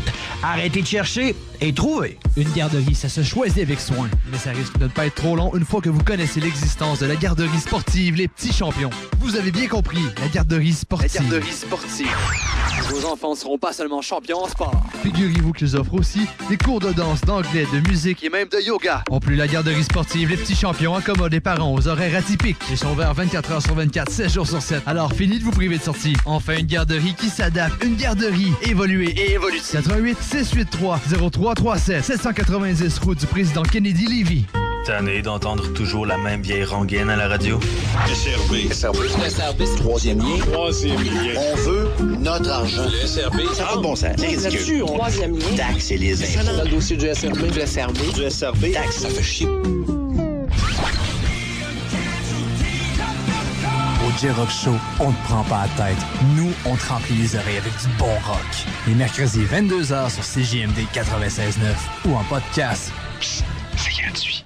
Pas besoin d'être un fervent écolo pour récupérer, juste besoin de vouloir acheter intelligemment. Pourquoi payer 10 fois le prix pour du neuf quand on peut avoir de l'usager qui fait parfaitement le travail? Pour vous trouver des vêtements, des meubles, de la vaisselle, des décorations qui vous conviennent, faites comme moi, allez à la ressourcerie de Lévis pour vous assurer des meilleurs choix dans l'usager. Du magasinage sans culpabilité, des résultats inespérés. Anciennement le Génie Bleu, la ressourcerie de Lévis se trouve au 24 rue Charles-Acadieux, entre la route du président Kennedy et les Galeries Chagnon. Commencez vos courses par là pour pas manquer de place dans l'auto, mais surtout pour pas payer trop cher pour rien. Pour la place, en fait, c'est pas trop grave. Ils livrent à 15 $ partout à Lévis ou gratuitement presque partout dans la grande région si on achète pour plus de 250. Puis pour ce prix-là, on a du stock à la ressourcerie. Plus d'infos, 838-8889, la ressourcerie de Lévis, là où l'économie sociale prend tout son sens, 24 rue Charles-Acadieux. Tes amis te trouvent trash. T'aimes le rap. T'es un punk. T'aimes chanter du karaoké. T'es pas très conventionnel. On dit que t'es haut en couleur. Ou juste dark. Ta mère trouve que tu rentres pas mal trop tard. Eh bien, ça veut dire que t'es fait pour l'Antibar Spectacle. L'Antibar Spectacle. Pour une soirée pas comme les autres, ça se passe à l'Anti. Une magnifique terrasse pour l'été et une salle idéale pour présenter ton band préféré. Surveillez la programmation de nos prochains spectacles sur Facebook. L'Antibar Spectacle. 251 rue Dorchester, à Québec. On t'attend, mon chum. Ça se passe à l'Anti. Chaque citoyen a droit aux mêmes informations sur la santé, le budget, l'état des routes ou tout autre service gouvernemental. Il est d'une importance capitale que le gouvernement utilise tous les moyens possibles pour rejoindre l'ensemble de la population, à commencer par la radio régionale. De Montréal à Fermont, l'information doit être la même pour tous. Le gouvernement a le devoir d'atteindre chacun d'entre nous, peu importe la façon dont nous choisissons de nous informer. Un message de l'Association des radios régionales francophones et de l'Association des radiodiffuseurs communautaires du Québec. CJMD 96.9. Branché sur Lévis. Vous écoutez les faits maudits avec Jean Cazot sur les ondes de CJMD Lévis 96,9. Ufologue et métaphysicien depuis 50 ans, il est l'auteur de nombreux ouvrages dans ce domaine et disponible partout. Alors, on vous donne les numéros de téléphone pour nous rejoindre si vous avez des questions à poser, des commentaires à faire sur le sujet de l'émission d'aujourd'hui. Et Isabelle nous donne ça à l'instant. Pour la ligne locale, c'est le 418-903-5969. Et si vous êtes de l'extérieur, vous pouvez appeler sans frais au 1-844-903-569. OK, on recommence le 1-4-1, on recommence le dernier. La ligne sans frais est le 1-844-903-5969. Sans frais. Voilà. OK, alors là, on y va avec Noreen Renier. Une autre détective psychique. On le rappelle, ce sont comme des médiums, mais les policiers font appel à ces gens-là pour résoudre pas résoudre des crimes, mais au moins trouver le corps. Écoute, moi, je la connaissais pas, cette dame-là, puis pourtant, j'aurais dû... Écoute, elle a aidé à résoudre au-delà de 400 crimes. Non, 400! C'est énorme. Fait que c'est soit qu'elle... C'est ça. C'est une tueuse en série ou bien qu'elle a des médiums. Elle a tué 400 personnes ou ben non, c'est ça. Non, c'est fou, ça. 400? Ouais. Au-dessus. Alors, parle-nous d'elle. OK. Elle, en 2005, on l'a connue particulièrement aux États-Unis, là, à cause qu'elle a aidé à retrouver le professeur Charles Capel ou Capel, C-A-P-E-L. Fait que c'est probablement quelqu'un qui était connu. C'est un vieil homme qui était Alzheimer, qui était disparu, ça faisait 6 mois dans l'Ohio. Fait qu'elle, un des deux a rejoint l'autre, là. Le sergent John Bucholtz de la ville de Oxford raconte avoir fait, fait appel à Noreen alors que tout le monde, personne ne le trouvait. Mm-hmm. Et là, on ne parle pas d'un crime, on parle d'une disparition. Non, disparue, elle.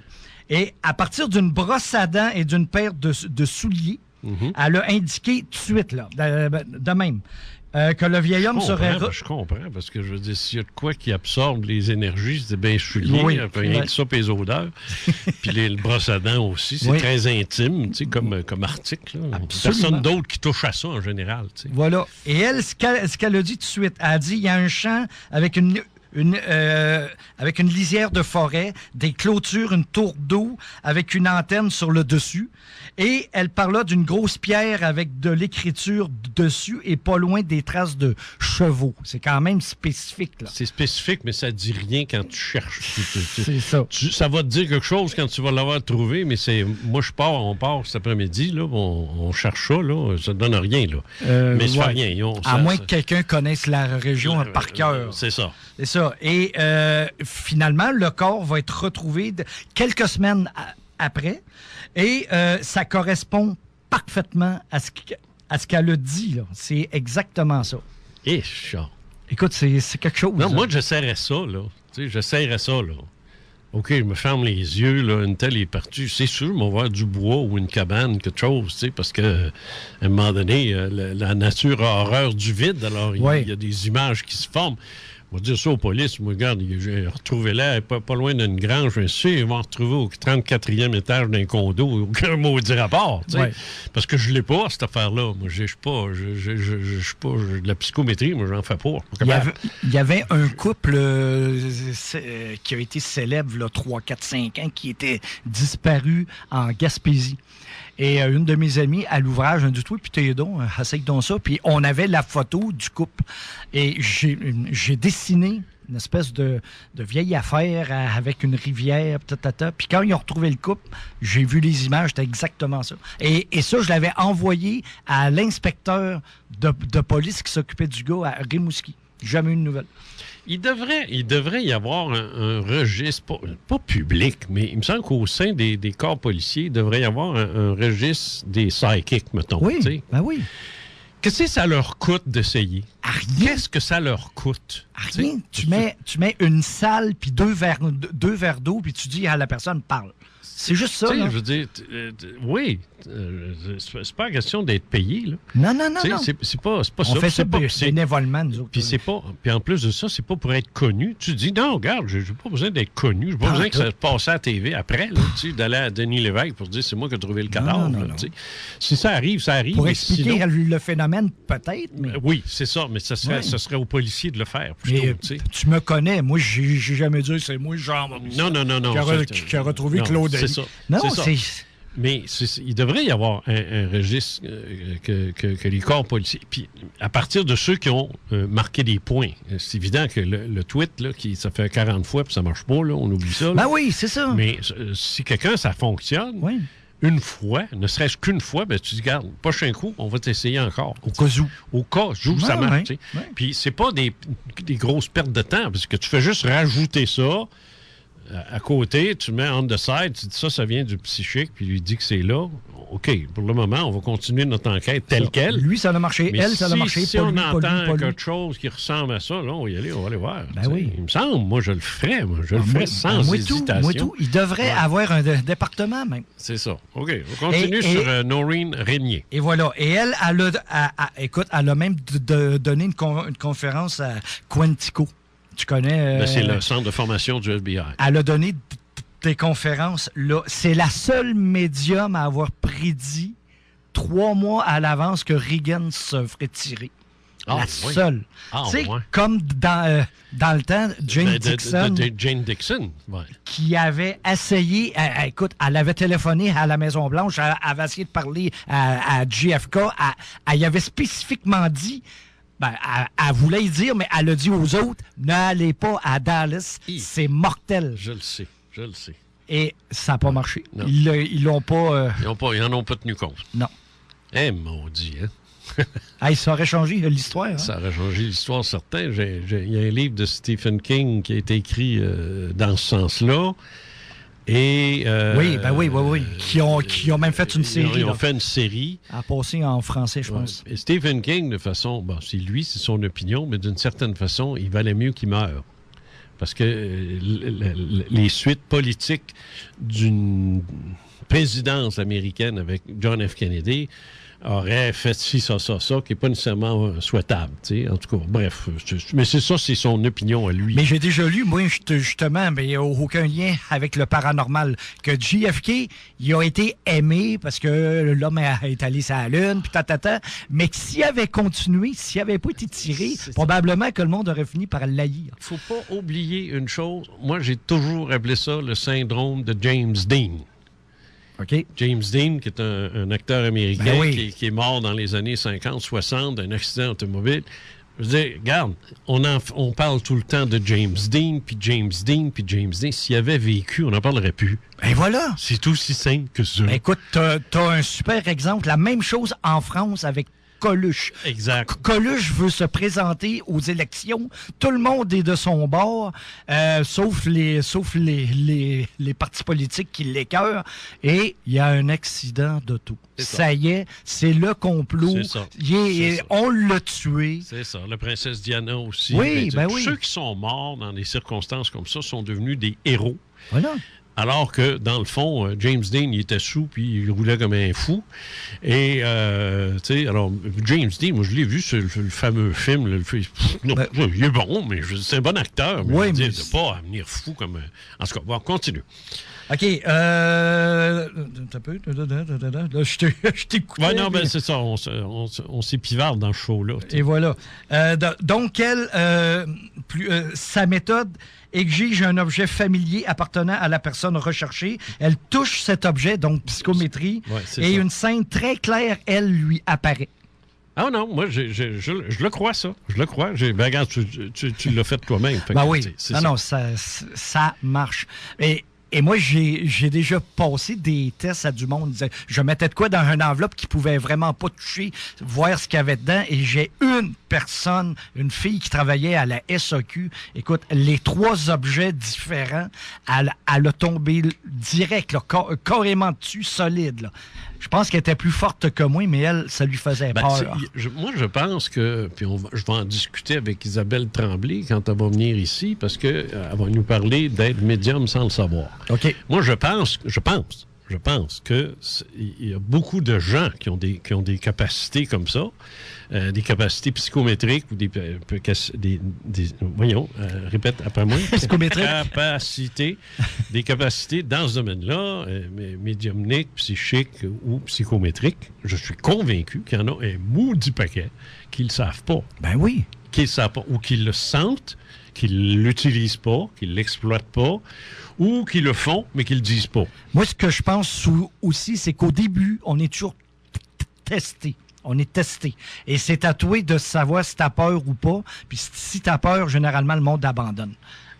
Qu'est-ce que tu veux dire tester? OK, je te donne un... Écoute, moi... Testé par les autres ou testé par l'univers? Je pense que c'est les deux. Écoute, moi, au commencement, je tirais aux cartes, là, comme tout le monde, sauf que j'ai compris Comment comme tout le monde? Je tirais pas aux cartes.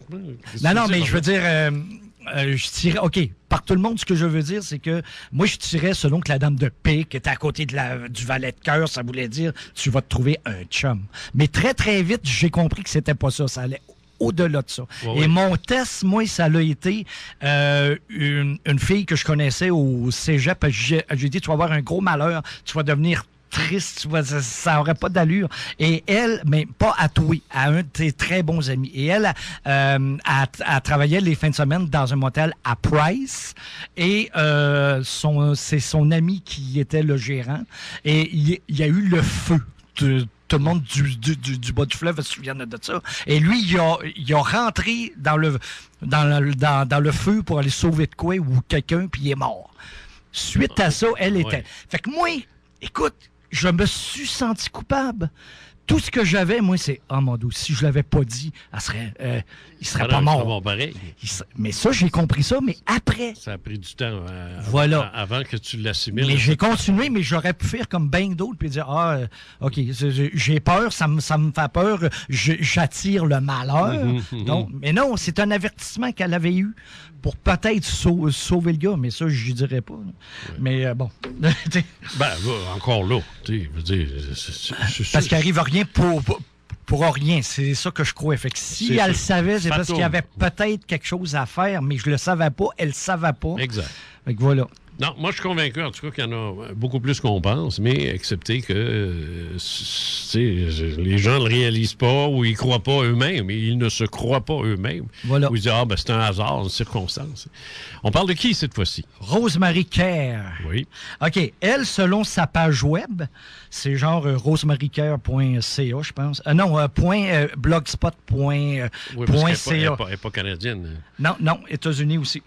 Donc, elle se définit comme médium, clairvoyante, psychométriste, enseignante, conseillère spirituelle, guérisseuse, investigatrice.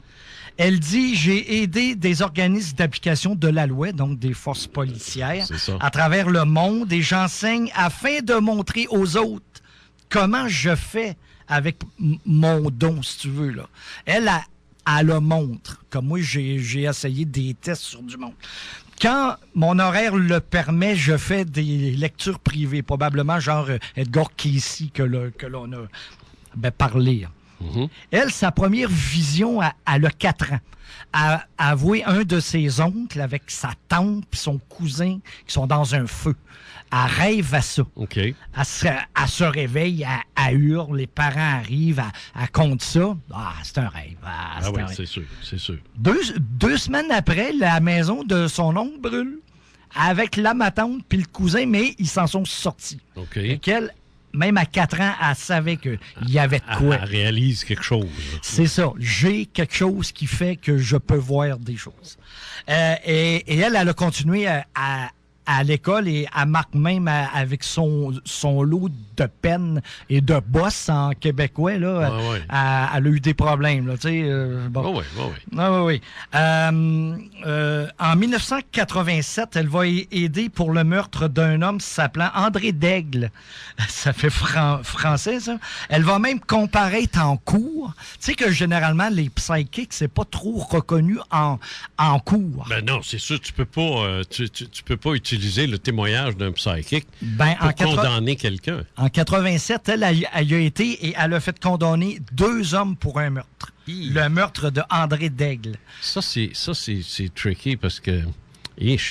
parce que là, ça peut faire jurisprudence, ça, théoriquement. Là. On pourrait faire un film avec ça. Ça serait extraordinaire, ça. Film, mais un vrai, là, pour prouver que ça marche. Oui, je comprends, mais je veux dire, sur le plan strictement légal, quand une condamnation est faite à partir d'une donnée quelconque, on appelle ça une jurisprudence. Voilà. Ce qui veut dire que dans un autre cas de cour, l'avocat ou la couronne va utiliser ce dossier-là pour dire, regarde, on a une jurisprudence, il y a déjà une psychic qui a dit que, puis il a été condamné, donc moi je vous présente une psychic et vous devriez théoriquement, à cause de la jurisprudence, reconnaître son intervention. Mais j'imagine qu'il faut qu'elle prouve en cours que c'est vrai. Ils ont probablement dû faire des tests devant monsieur le juge. Je sais pas, mais j'imagine. Ça a marché. Bon, elle, sur son... Écoute bien ça, j'adore ça. Sur son site, elle dit « Il appartient à chaque individu de développer ses cadeaux, donc ses dons, à travers l'esprit et le corps. Appelez-le intuition ou ce que vous voulez. Il s'agit d'écouter sa petite voix intérieure. » Ça, j'adore ça. Oui, mais, tu sais, je veux dire, oui, c'est vrai, mais souvent, ça aboutit pas. Tu sais, on écoute... Regarde, tu parles à un gars là, qui sait de quoi il parle. Oui, tu t'écoutes ta petite voix, tout ça, mais c'est pas ça. Moi, je parle souvent de mon principe de résonance. Moi, j'ai toujours dit, mon principe de résonance, c'est la même chose. Là, on parle de la même affaire, c'est des termes qui changent. Ça dit vas-y ou vas-y pas. T'sais. Mais si ça me dit vas-y, ça veut pas nécessairement dire que c'est bon. Non. Ça me dit vas-y. Ou fais-le. C'est pas nécessairement parce que c'est bon. Mais il faut que je le fasse, que ce soit bon ou pas bon. Puis fais-le pas, veut pas dire que c'est mauvais. Non. Ça fait juste dire fais-le pas ou va pas là. Voilà. Pas parce que c'est dangereux, parce que tu vas pas là. T'sais. Alors, c'est pas nécessairement vas-y, c'est bon, vas-y pas, c'est pas bon. Mais c'est ça que moi j'écoute, en tout cas, c'est ça que je fais. Mais pour le reste, moi quand même, j'utiliserais ma petite voix pour retrouver le coupable de Cédrica Provencher. Ouais. Oublie ça, là, oublie ça. T'sais, je l'ai pas, moi, cette affaire-là. C'est ça. Alors, c'est ça, c'est bien beau dire ça, là, écoutez votre petite voix, mais je veux dire, ça fait un petit peu... donc, ça fait un petit peu moraliste, globaliste, là. C'est cute. Mais on doit donc s'écouter. Moi, je me souviens, je suis à un spectacle d'une amie et je me rends compte que j'ai oublié mon sacré Kodak. Et là, à la pause, je pars. Quand j'ouvre la porte, j'entends « Hey, arrête! » Ah, tu te la colles, je continue. Ben, c'était l'hiver, je pognais le premier croche pour tomber sur la capitale, je pognais le fossé. Et voilà. Ça m'a payé, hein? Oui. Là, oui, ça, c'est parler fort. Ça. Moi, ça j'ai eu ça aussi. Là. Ah oui, puis tout le monde a ça. Tout le monde a ça, je suis sûr. Oui, c'est sûr. OK. Donc, c'est ça. Moi, c'est quand j'ai travaillé sur Rosemary Care, j'ai lu que les parents de Cédrica Provencher avaient appelé Rosemary Care, mais j'ai aucune idée de ce qui s'est passé, comment ça s'est passé. On ne saura jamais. Puis ça, je veux... Non, tu penses? Oh, je pense pas. Il faudrait que ça vienne de Rosemary Care. Elle a peut-être signé une entente de confidentialité. Ça peut arriver aussi. Mais moi, je pense pas qu'on va le savoir. Ça viendra certainement pas des policiers qui s'occupent du dossier. En tout cas, ça, tu peux être certain. Mais je pense que je vais la contacter sur son blog pour voir si elle a de quoi. Oui. Puis tu nous en donneras des nouvelles. Ah oui, ça, c'est sûr, ça. Oui. Est-ce qu'on fait une pause ou on continue? Je vous laisse le choix. Oh! Ah ouais, non, on va être non, ça va être ça va nous donner un break, puis on va savoir ce qu'on va, parce que là, on va parler au retour. Peter Urquhart. Ah, ben oui, ça, tout un homme. Ça, c'est le classique, ça. Ça, c'est le classique, ça. Oui. On y va. T'as le goût de changement? Branche-toi à CJMD 96.9, la radio déformatée. Vous organisez un événement d'affaires? Vous avez besoin de promos pour votre entreprise? Vous avez un salon de l'habitation, du mariage ou de l'agriculture à tenir? Les Impressions Credo est le partenaire tout désigné pour vous. Ils réaliseront la présentation à la hauteur de vos idées au meilleur prix. Kiosques, roll-ups, flags et bannières sur mesure. Ils sont les spécialistes de tout ça. Laissez-les vous prendre en charge et ressentez la force de leur équipe. Les Impressions Credo, 1010 rue Renault dans le parc industriel à Saint-Jean-Chrysostome, 418-839-7207, impressioncredo.ca. Pour mousser vos ventes, faire connaître votre organisation et ses activités, c'est à la radio de Lévis que ça se passe. Beau, bon, pas cher, mais surtout efficace. CJMD a des milliers d'auditeurs et en conquiert de nouveaux chaque semaine. La soif est grande pour une alternative radio. Profitez-en, c'est ici que ça se passe. Pour votre promotion commerciale à Lévis et ailleurs, essayez l'alternative, c'est l'adopter. CJMD 903-7969. Faites-vous faire une offre sur mesure. C'est gratuit, sans obligation, mais c'est payant de les accepter. 903-7969, parce que vous serez jamais perdant à annoncer à l'alternative radio. T'as le goût d'une belle histoire et d'un bon film avec tout ce qui vient avec? Eh bien, le Cinéma Lido sur la Rive-Sud t'offre une expérience incomparable pour vrai. Avec une salle de projection certifiée première, 30 000 watts de son, le confort des sièges et de l'espace. Le Cinéma Lido, la place pour voir un film 44 du président Kennedy au Promenade Lévis ou visiter le site internet www.ciné-détente.ca.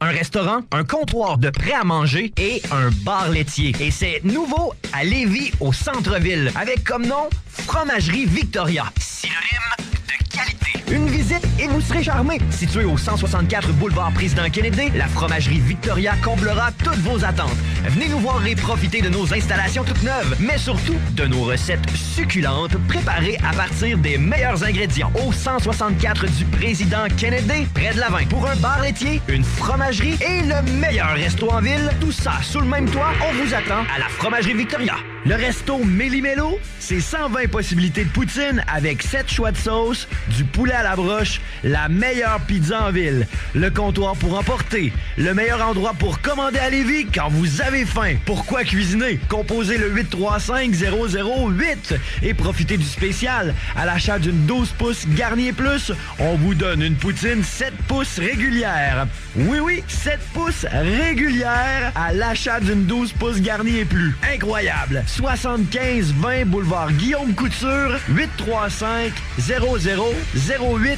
pour livraison. Méli-Mélo-Resto.com. Tout ce qu'il vous faut, fourni presto. Broadcasting live from Lévis. 50% talk, 50% musical, 100% Lévis. Vous écoutez Les Faits maudits avec Jean Cazot sur les ondes de CJMD Lévis 96,9. Une très rare émission au Québec consacrée entièrement à l'ufologie, la métaphysique et le paranormal. Et voilà, et c'est la seule émission 12 mois sur 12. Oui, en plus. absolument. Oui, absolument. Et on y Et merci de avec... me faire participer. T'as pas idée du... Ah, t'aimes ça, toi? Ah, j'adore ça. Ah oui, en passant, Jean Morissette, justement, est notre chroniqueur, une fois par mois. Il vient nous entretenir de sujets hétéroclites, de sujets bizarres, de sujets de faits maudits. Faits maudits, c'est ça que j'allais dire. C'est ça, oui. Et c'est quoi le prochain? C'est Peter Urquhause. Ça, là, lui, il a été célèbre, entre autres, dans l'étrangleur de Boston. Bon. Ça, je vais t'en parler de ça. Il l'a pas trouvé, mais il a été... en tout cas, il y a des affaires, mais ça, je sais que n'importe qui s'intéresse à ça, le moindrement, se doit de savoir qui est Peter Urquause. Oui, c'est ça. C'est un bonhomme. En fin de compte, c'est une vedette. C'est le Elvis Presley des détectives psychiques. Il y a même un livre sur lui écrit en français, écrit par Norma Lee Browning. Et le titre, c'est Peter Urquause, Qui suis-je? Okay. C'est extraordinaire. Il faut que vous lisiez ça. C'est quelle maison, bon. Ça? La maison Québec-Amérique. OK. Alors, parle-nous de lui. Peter Urquause est né le 21 mai, donc un taureau, 1911 en Hollande, et il va décéder à Los Angeles le 1er juin 1988. Malheureusement, il est mort. Moi, j'aurais bien aimé ça, rencontrer ce gars-là. En 1941, donc à 30 ans, lui, c'est un peintre en bâtiment. Il n'est pas psychique pendant 30 ans. Non. Et il tombe d'une grosse échelle, une haute échelle. C'est ça. Il tombe sur la tête, gros problème de tête, et il va tomber dans le coma. Et quand il se réveille, il est psychique. Puis pas à peu près. Là. Il va donner la main à quelqu'un qui vient le voir à un moment donné. Puis là, c'est la panique. Il dit, toi, tu sors pas d'ici. Là. Tu restes ici, il faut pas que tu sortes. L'autre, il dit, voyons, non, tu fais... c'est probablement les médicaments. Et le gars sort et il se fait tuer par un auto, je pense. Ça l'a commencé raide. Là. Et là, on s'en va en 1962. Est-ce que tu étais journaliste à cette époque-là? Non, j'avais 12 ans. D'accord. En 62... moins break, là, je n'ai pas 80. Non, mais à Boston, tu en as entendu parler. Il va y avoir 13 victimes étranglées. Il y a un film qui a été fait, un très bon film d'ailleurs. Curtis. Avec Tony Curtis, exact. Et Tony Curtis dit que ça a été le pire rôle qu'il a jamais joué. Il s'est tellement investi dans la tête du gars que... Il a eu de la misère à en sortir. Ah oui. Comme Bela Lugosi a eu de la misère à sortir du rôle de Nosferatu, au point qu'il endormait dans un cercueil quand il revenait chez lui. Ben voyons donc, je savais pas ça. Ben oui. Bela Lugosi, là, ça démontre notre âge, là, mais c'est le premier au cinéma. C'est un vieux film des années 30. C'est ça. Ça n'indique pas notre âge. Non, mais c'est le premier qui a incarné Dracula. Ou Nosferatu, un des Nosferatu. deux. Nosferatu, c'est ça. Ouais. Et c'est le premier. Et lui, ça l'a tellement frappé là, qu'il en était rendu presque fou avec ça. Il dormait dans un cercueil chez lui. Ben, le premier à jouer à Tarzan, Wes Miller, ça a été la même affaire. Apparemment qu'il a... Il dormait dans une piscine? Non, mais apparemment qu'il a viré fou aussi. Ah ouais? Puis qu'il faisait son fameux... En tout cas. OK. moi, je vais sur la plage de Daytona Beach. Chaque année, j'envoie des Johnny West Miller.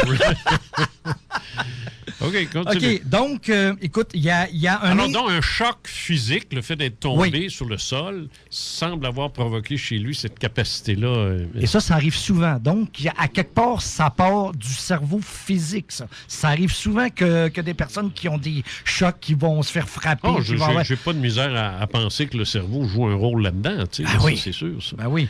Et là, écoute, il y a un industriel, parce que là, écoute, c'est la panique à Boston, là. Ils trouvent jamais le coupable, c'est meurtre après meurtre, c'est toujours de la même façon. Oui, c'est ça.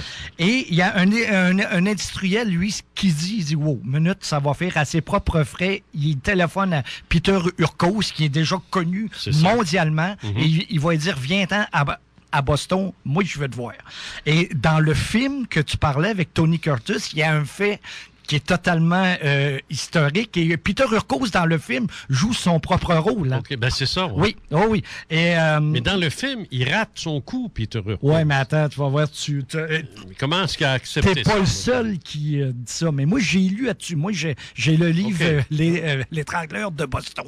J'ai lu beaucoup. Est-ce qu'ils l'ont poigné, ce cas-là, en passant? Là? C'est parce que... Je vais te le compter, tu vas voir. Il y en a un qui a été pogné. Il y en a un qui a été pogné. Un nom de même. De Salvo. Okay. Salvo.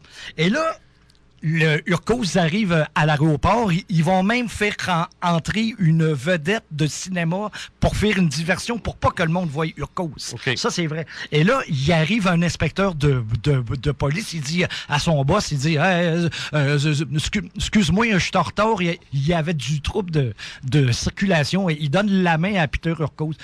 Urkos le lâche pas, puis il dit c'est pas vrai, t'as fait un détour à ta maîtresse pour aller voir ta maîtresse. Shit. Et ça va se révéler que c'est vrai.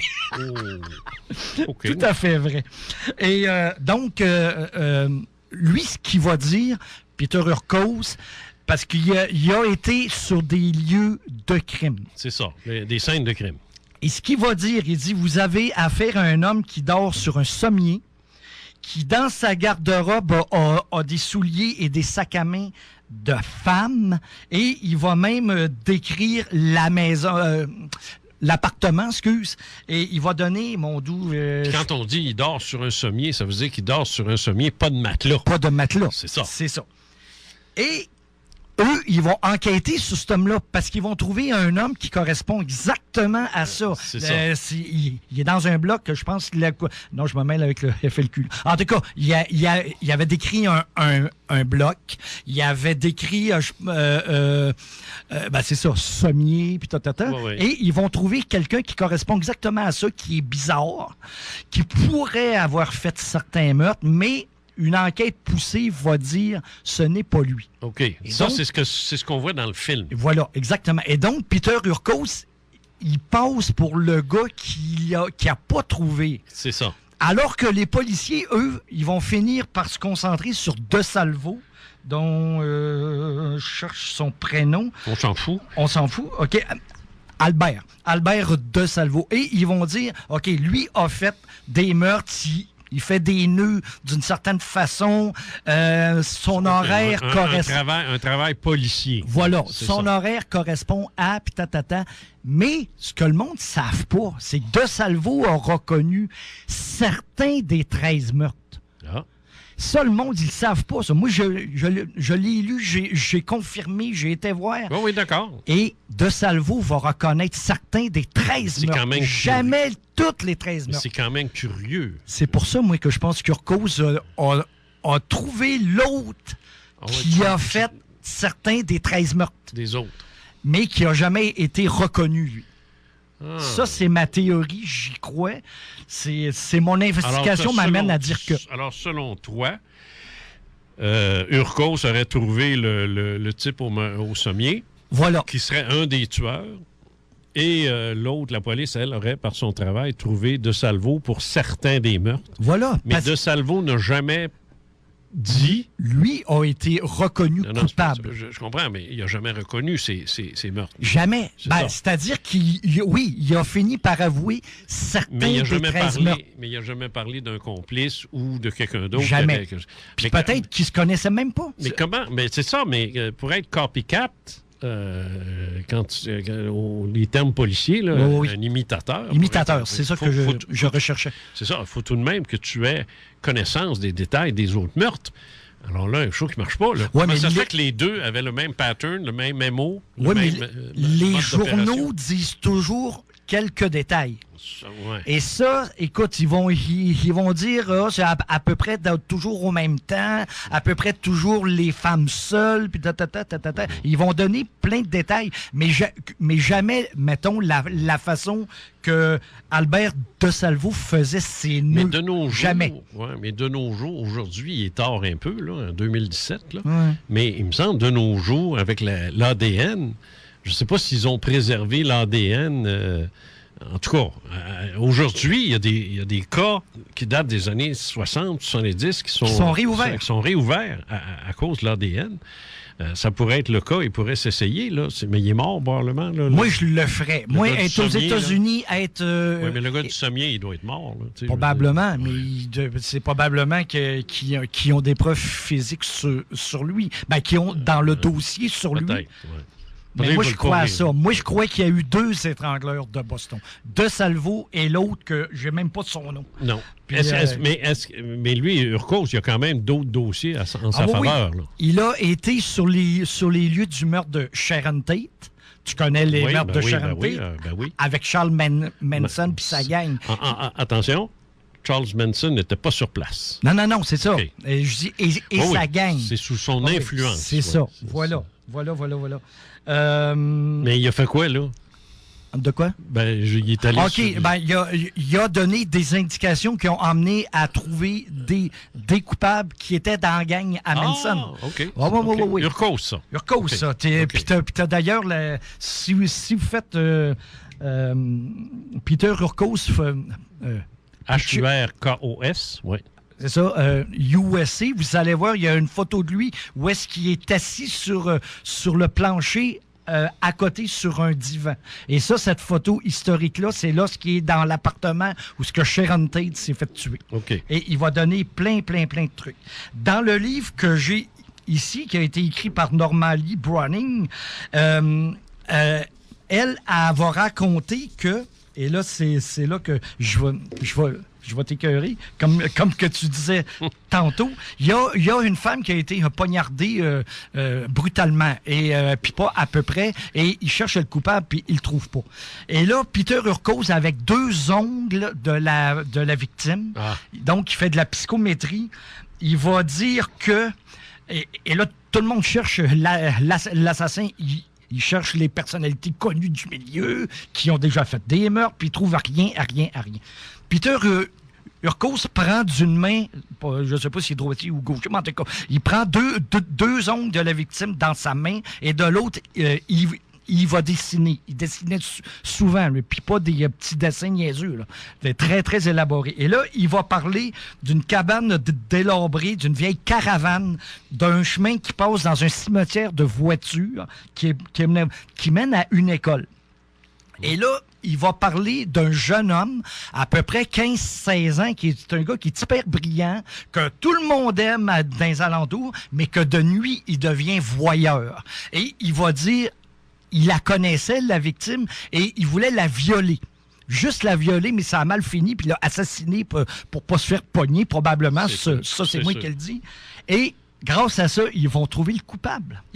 C'est pas rien, là. C'est pas rien, parce que c'est pas un coupable typique, là. Non. C'est un petit gars de 15-16 ans. Ah oui, c'est ça. Puis une petite vedette locale. Personne n'aurait pensé à lui. Non, c'est pas le robineux du coin qui bave la nuit. C'est pas quelqu'un qui a déjà fait des meurtres. Non, c'est ça. C'est son premier meurtre, le gars. Ça, ce bout-là, je le connaissais de Urcos. Non, il est quelqu'un. Il est quelqu'un. Alors ça, tous ces faits-là, si tu additionnes tout ça, un après l'autre, la preuve, elle est là. On appelle ça une preuve statistique. Oui. C'est-à-dire que quand tu as un certain nombre de psychics qui ont été utilisés, combien il y a eu d'erreurs, combien il y a eu de bons cas, tu regardes la plage statistique et après ça, là, t'en ressors plus que 50%. Là, tu t'en vas dans le 100% de ceux qui ont réussi. Puis là, tu regardes le taux de réussite. celle-là qui en a fait 400, là. Qu'est-ce que ça? Tu regardes ça, puis là, c'est là que tu vois tes statistiques qui grimpent au sommet, puis qui disent oui, c'est vrai. C'est pas vrai pour tout le monde, c'est pas vrai pour tous ceux qui le disent, mais c'est vrai, ça existe. Il faut faire la maudite différence. Faut la faire. Faut faire la différence entre être sceptique et être un sceptique. Oui. Puis je m'explique. Moi, je suis pas un sceptique, mais je suis sceptique. C'est une différence. C'est un nom. Tu sais, la différence, c'est la différence entre un nom puis un adjectif. Voilà. Tu sais, alors, je ne suis pas un sceptique dans le sens que c'est un nom, mais j'ai une qualité de travail, je suis sceptique. Il faut. Et I got to be. Yeah. Quand quelqu'un se présente devant moi ou m'écrit ou ainsi de suite, moi, je n'avale pas ça. Là, de même, sous prétexte que j'écris des livres là-dessus, sous prétexte que je crois au phénomène extraterrestre ou paranormal, c'est pas... Ça, comment je dirais ça? C'est global, ça. Ça, c'est mon ouverture globale. Je crois à l'existence de ces choses-là. Mais c'est pas parce que je crois à ça. Et ça, c'est valable dans n'importe quoi. Tu sais, c'est pas parce que je sais qu'un bon peintre en bâtiment va faire il est formé pour peinturer. C'est pas parce que tu sonnes à la porte, tu dis, moi, je suis peintre, je vais venir faire ta peinture. Je dis, t'es qui, toi? D'où tu sors? Tu sais, je veux dire, je suis pas innocent. Tu sais. Alors, c'est la même chose dans ce domaine-là. Mais il y a du monde que parce qu'il y a beaucoup de fraudeurs là-dedans, ben, ça n'existe pas. C'est ça, la mauvaise équation que ces gens-là font dans leur tête. Ils ne sont pas ouverts, ils sont fermés. Mais des dossiers comme ça, là, ça se vérifie, ça. C'est le fameux sceptique aux États-Unis, Randy, là. Oui. Ça, c'est un beau tata, ça. Oui, mais attends. Lui, là, il va tirer à boulet rouge sur Peter Urquhart, disant il n'a pas trouvé l'étrangleur de Boston, il est pas bon. Mais tout ce qu'il a dit qui a marché, avant, qui est énorme... Oui, non, on n'en parle pas de ça. Non, mais ça, les sceptiques ont la dynamique sceptique de ceux qui sont des sceptiques, au terme nominatif, là.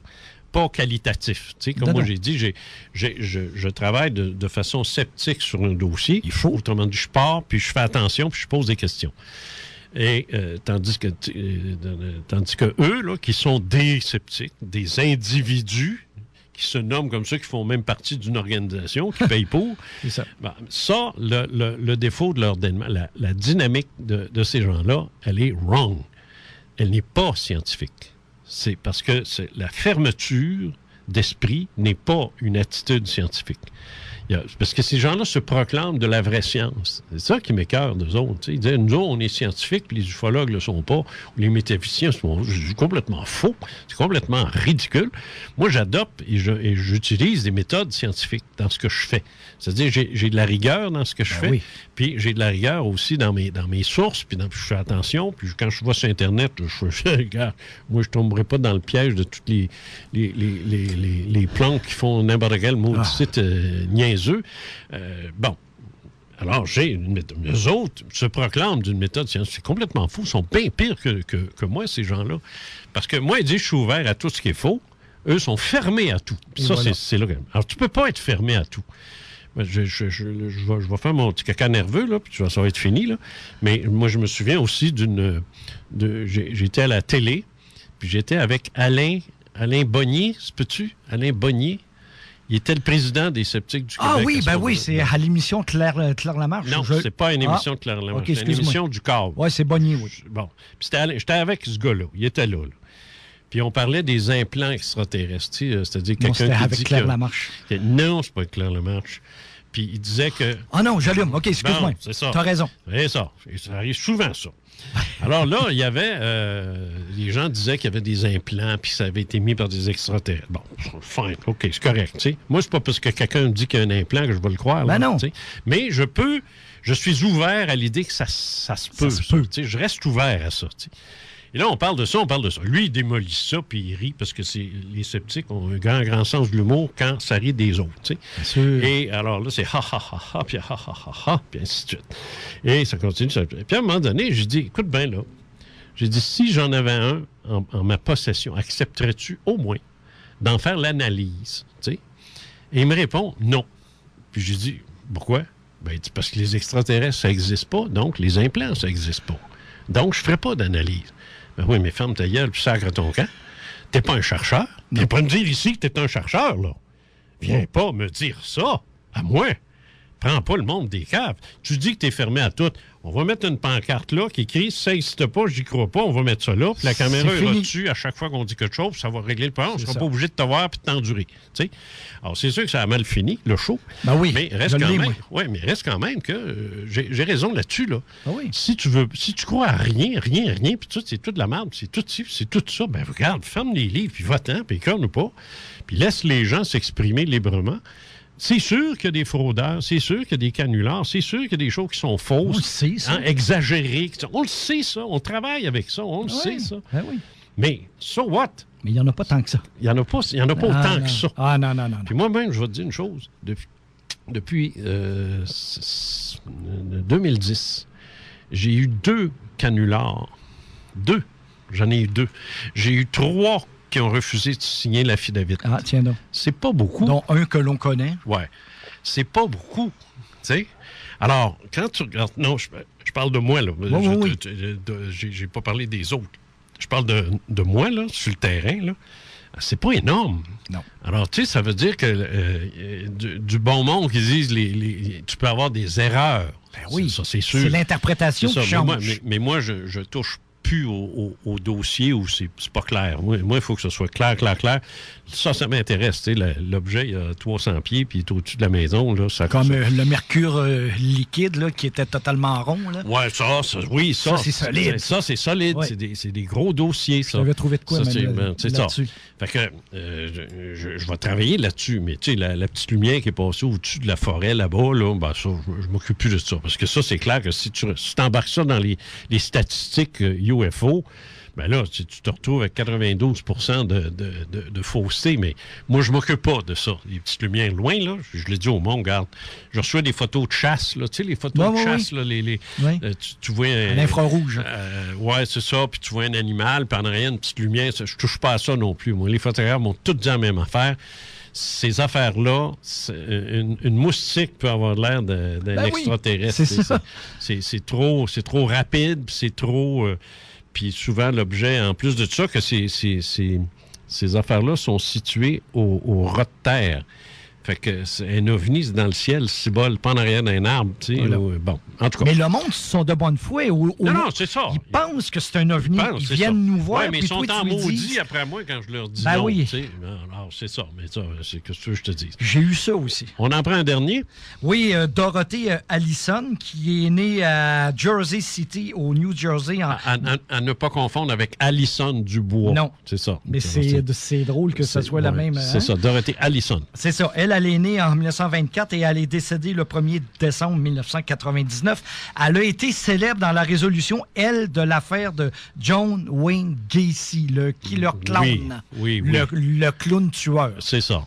Et Gacy, il a sodomisé et tué 33 personnes. Ah oui, c'est incapable. Ah oui, c'est incapable. Écoute, savais-tu ça qu'il y a le record Guinness de la plus lourde sentence pour un tueur en série, soit 21 condamnations à perpétuité et 12 condamnations à mort. Oui, mais c'est un peu niaiseux sur le système américain là-dessus, parce que Pierre Defoy étant dedans jusqu'à la fin de ses jours sans aucune possibilité de libération conditionnelle, comme Bernardo. Voilà. Chez nous, c'est clair. Il n'y a pas 36 condamnations à mort. Ça c'est un peu ridicule, ça. Ben oui, voyons donc. Tu meurs une fois, là, je veux dire une fois à la fois. Là, non, c'est niaiseux. Donc, je connais quelqu'un qui a enquêté beaucoup sur le cas. À la police de Des Plaines, il va aller voir le chef policier qui s'appelle... Qui ça? Christian Page. Ah, OK. Lui, il s'est rendu à Des Plaines. Ah, OK. Et il va aller voir Joseph Kozanczak, qui est le chef de police, parce qu'il y a eu une série qui s'est appelée Find a Killer, quelque chose comme ça. Et donc, il s'est mis à enquêter là-dessus. Et dans la série, ils disent que le policier a été aidé par des psychics, dont Dorothée Allison. OK. Quand il va contacter premièrement par le téléphone, puis qu'après ça, qu'il va se rendre, au téléphone, le policier, il va lui dire, ben oui, puis Dorothée Allison, elle ne dit bien plus de précision que ce que l'on a dit au programme. Okay. Fait que lui, il va se rendre sur place, lui, il va rencontrer Kozanzak, lui, il y a les rapports de police. Et qu'est-ce qu'elle a fait, Dorothée Allison? Et elle a décrit la maison. C'est ça. Où est-ce qu'il demeurait? Okay. Où est-ce que les 33 victimes vont être trouvées sous la maison? Ah, je sais, oui. En dessous, ils avaient tout enterré en dessous de chez lui. Puis ils avaient mis de la chaux. De ça. Mais ils ont tellement eu de faits pour l'arrêter, puis personne ne bougeait pas. Les voisins, ils se plaignaient d'une odeur charognarde. Il a acheté de la chaux à la tonne. Puis le monde disait, ça doit être normal. Hey, elle a donné le numéro de plaque minéralogique. Calvos, c'est pas rien. Là. Non. Elle a donné l'endroit où est-ce qu'on trouverait les cadavres, donc la maison. Elle avait même trouvé la date exacte où le cadavre du premier qui avait déclenché l'enquête serait trouvé.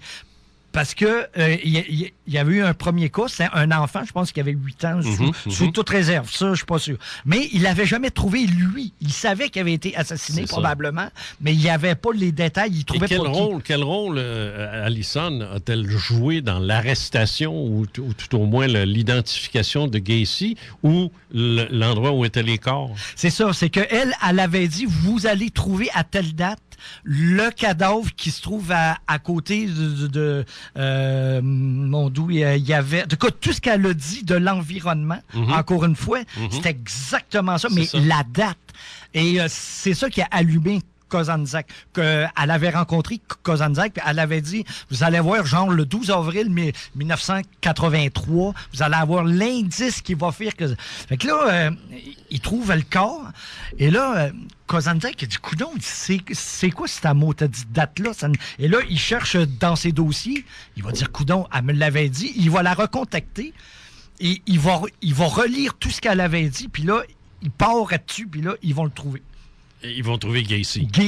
Gacy. Ah, c'était pas un cadeau, ce gars-là. Hey, tu sais qu'il y a une photo historique où ce qui est photographié. En clown.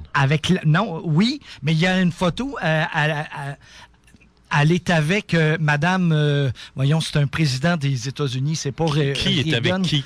Gacy est photographié avec la femme du président des États-Unis. Ah bon, mais ça, des selfies, je veux dire, ça, c'est même dans ce temps-là, ça existait. Le monde se faisait...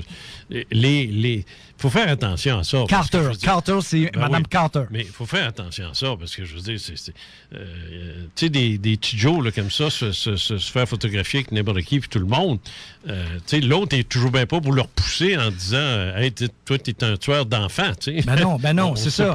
Il le savait pas. Il le savait pas. Tu sais, il y a des gens, là, quand je fais des conférences, ils se ramassent à côté de moi, l'autre prend en photo. Je sais-tu, c'est qui ce monde-là? Je sais pas, moi.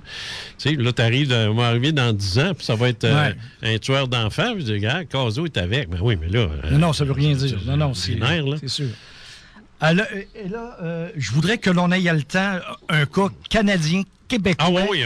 J'ai travaillé là-dessus, moi. Ça, c'est obligatoire, ça. Ouais. Écoute, en 1970, tout le monde sait que le FLQ, le Front de libération du Québec, il enlève en dedans de quelques jours James Richard Cross ainsi que le ministre provincial Pierre Laporte. C'est ça.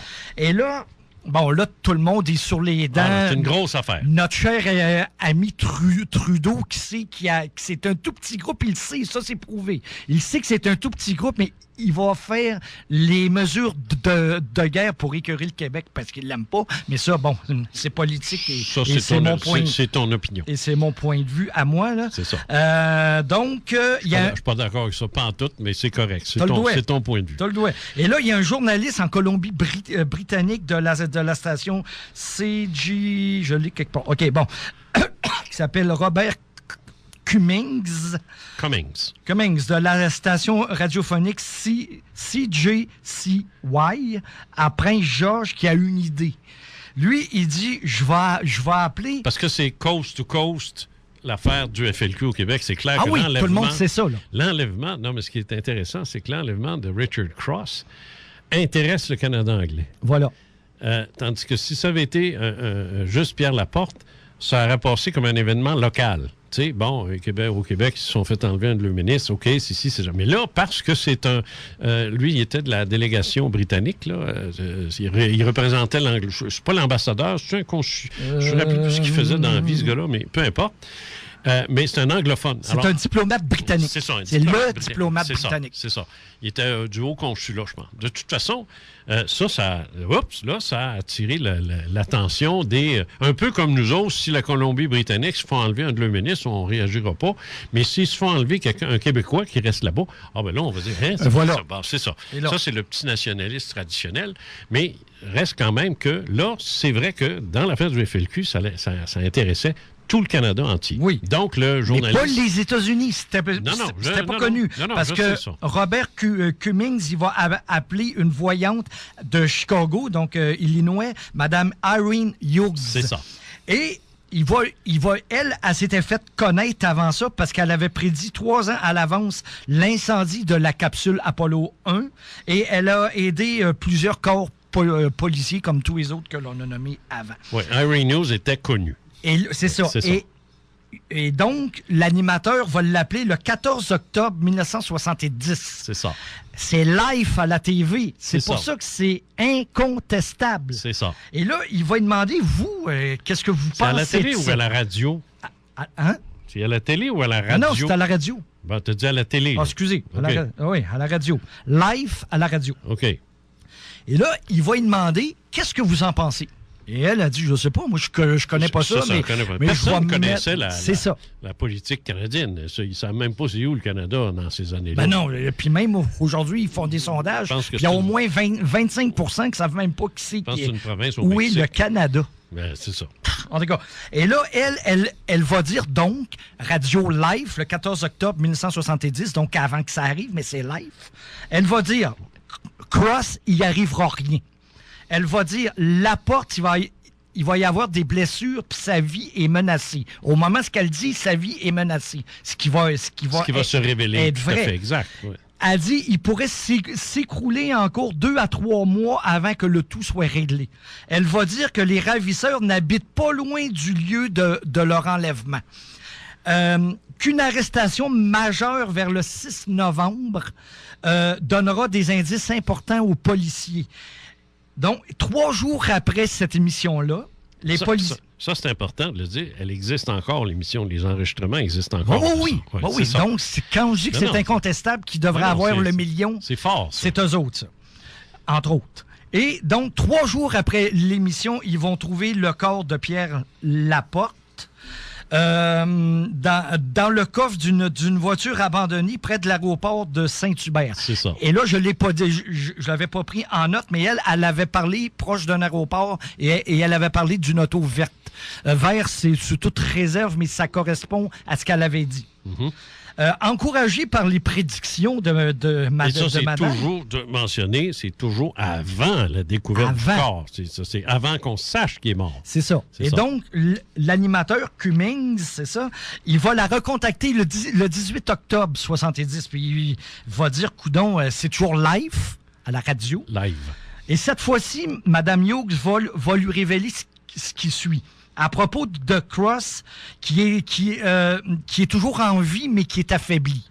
Elle va dire que les ravisseurs se trouvent à environ 5008 kilomètres au sud-ouest de Montréal, dans un vieil édifice qu'elle croit à 3 étages, en briques rouges, et probablement un édifice à logement. Puis là, ce qui est intéressant, c'est que aujourd'hui, on pourrait dire...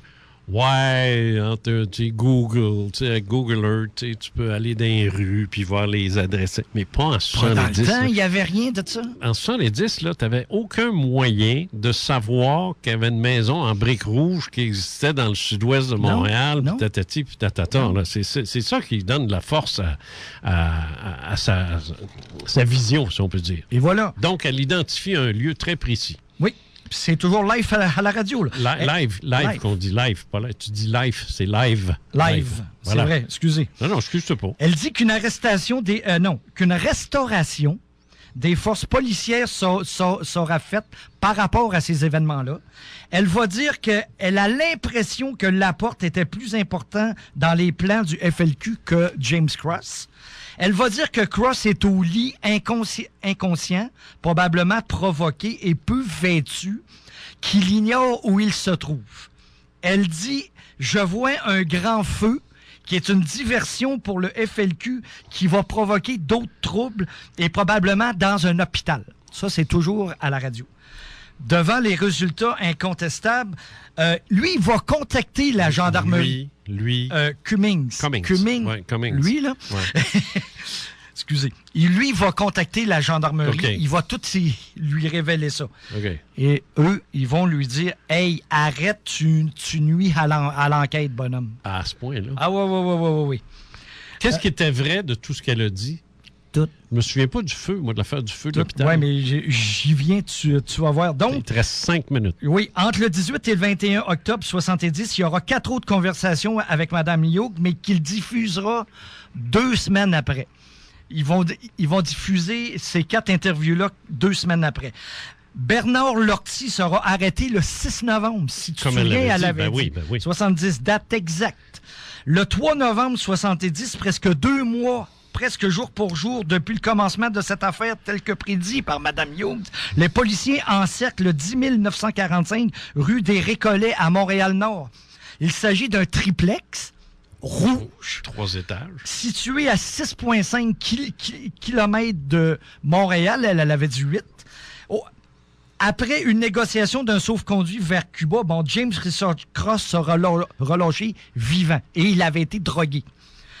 La veille de l'événement, il y a 17 personnes qui sont mortes par asphyxie dans l'incendie d'une maison pour invalides. Ça fait hôpital à Pointe-aux-Trembles. Le lien n'a jamais été fait officiellement avec le FLQ, mais ça se pourrait. C'est ça que je te dis, là. OK, je voyais pas, je me rappelais pas qu'il y avait eu un incendie. Mais elle avait parlé d'un genre hôpital, là. Non, mais ça va, mais elle semble qu'elle fait un lien où elle a pogné ça, puis il n'y a pas de rapport. C'est ça.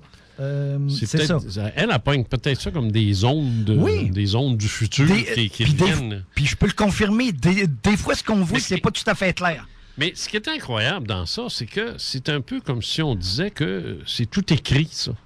Oui. Parce qu'elle, en octobre, voit ce qui va arriver en novembre. Voilà. C'est un peu comme si c'est inéluctable. Que tu n'as pas le choix, là. Peu importe ce que tu fais, le 6 novembre, il y en a un qui va se faire arrêter. Dans ce cas ici, c'est Lortie. Elle a dit, il y en a un. Comment est-ce qu'elle a dit ça? Il va y avoir une arrestation le 6 novembre. Voilà. Bon, c'est ça qu'elle dit. Il y a eu une arrestation le 6 novembre. Comme si c'était obligé qu'il y ait une arrestation le 6 novembre. Pas parce qu'elle l'a dit, parce qu'elle l'a vu. Ça veut donc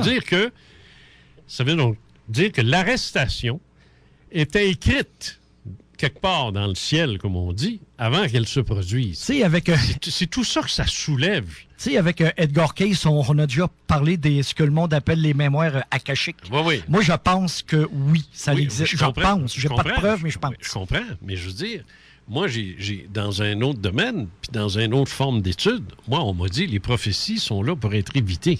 Oui. Alors, on t'annonce quelque chose. Si on te prédit quelque chose, puis tu changes de comportement, ça n'arrivera pas. Si tu es allumé, ça n'arrivera pas. Oui, mais ça sous-entend qu'on a encore un jeu à faire. On a une marge de manœuvre.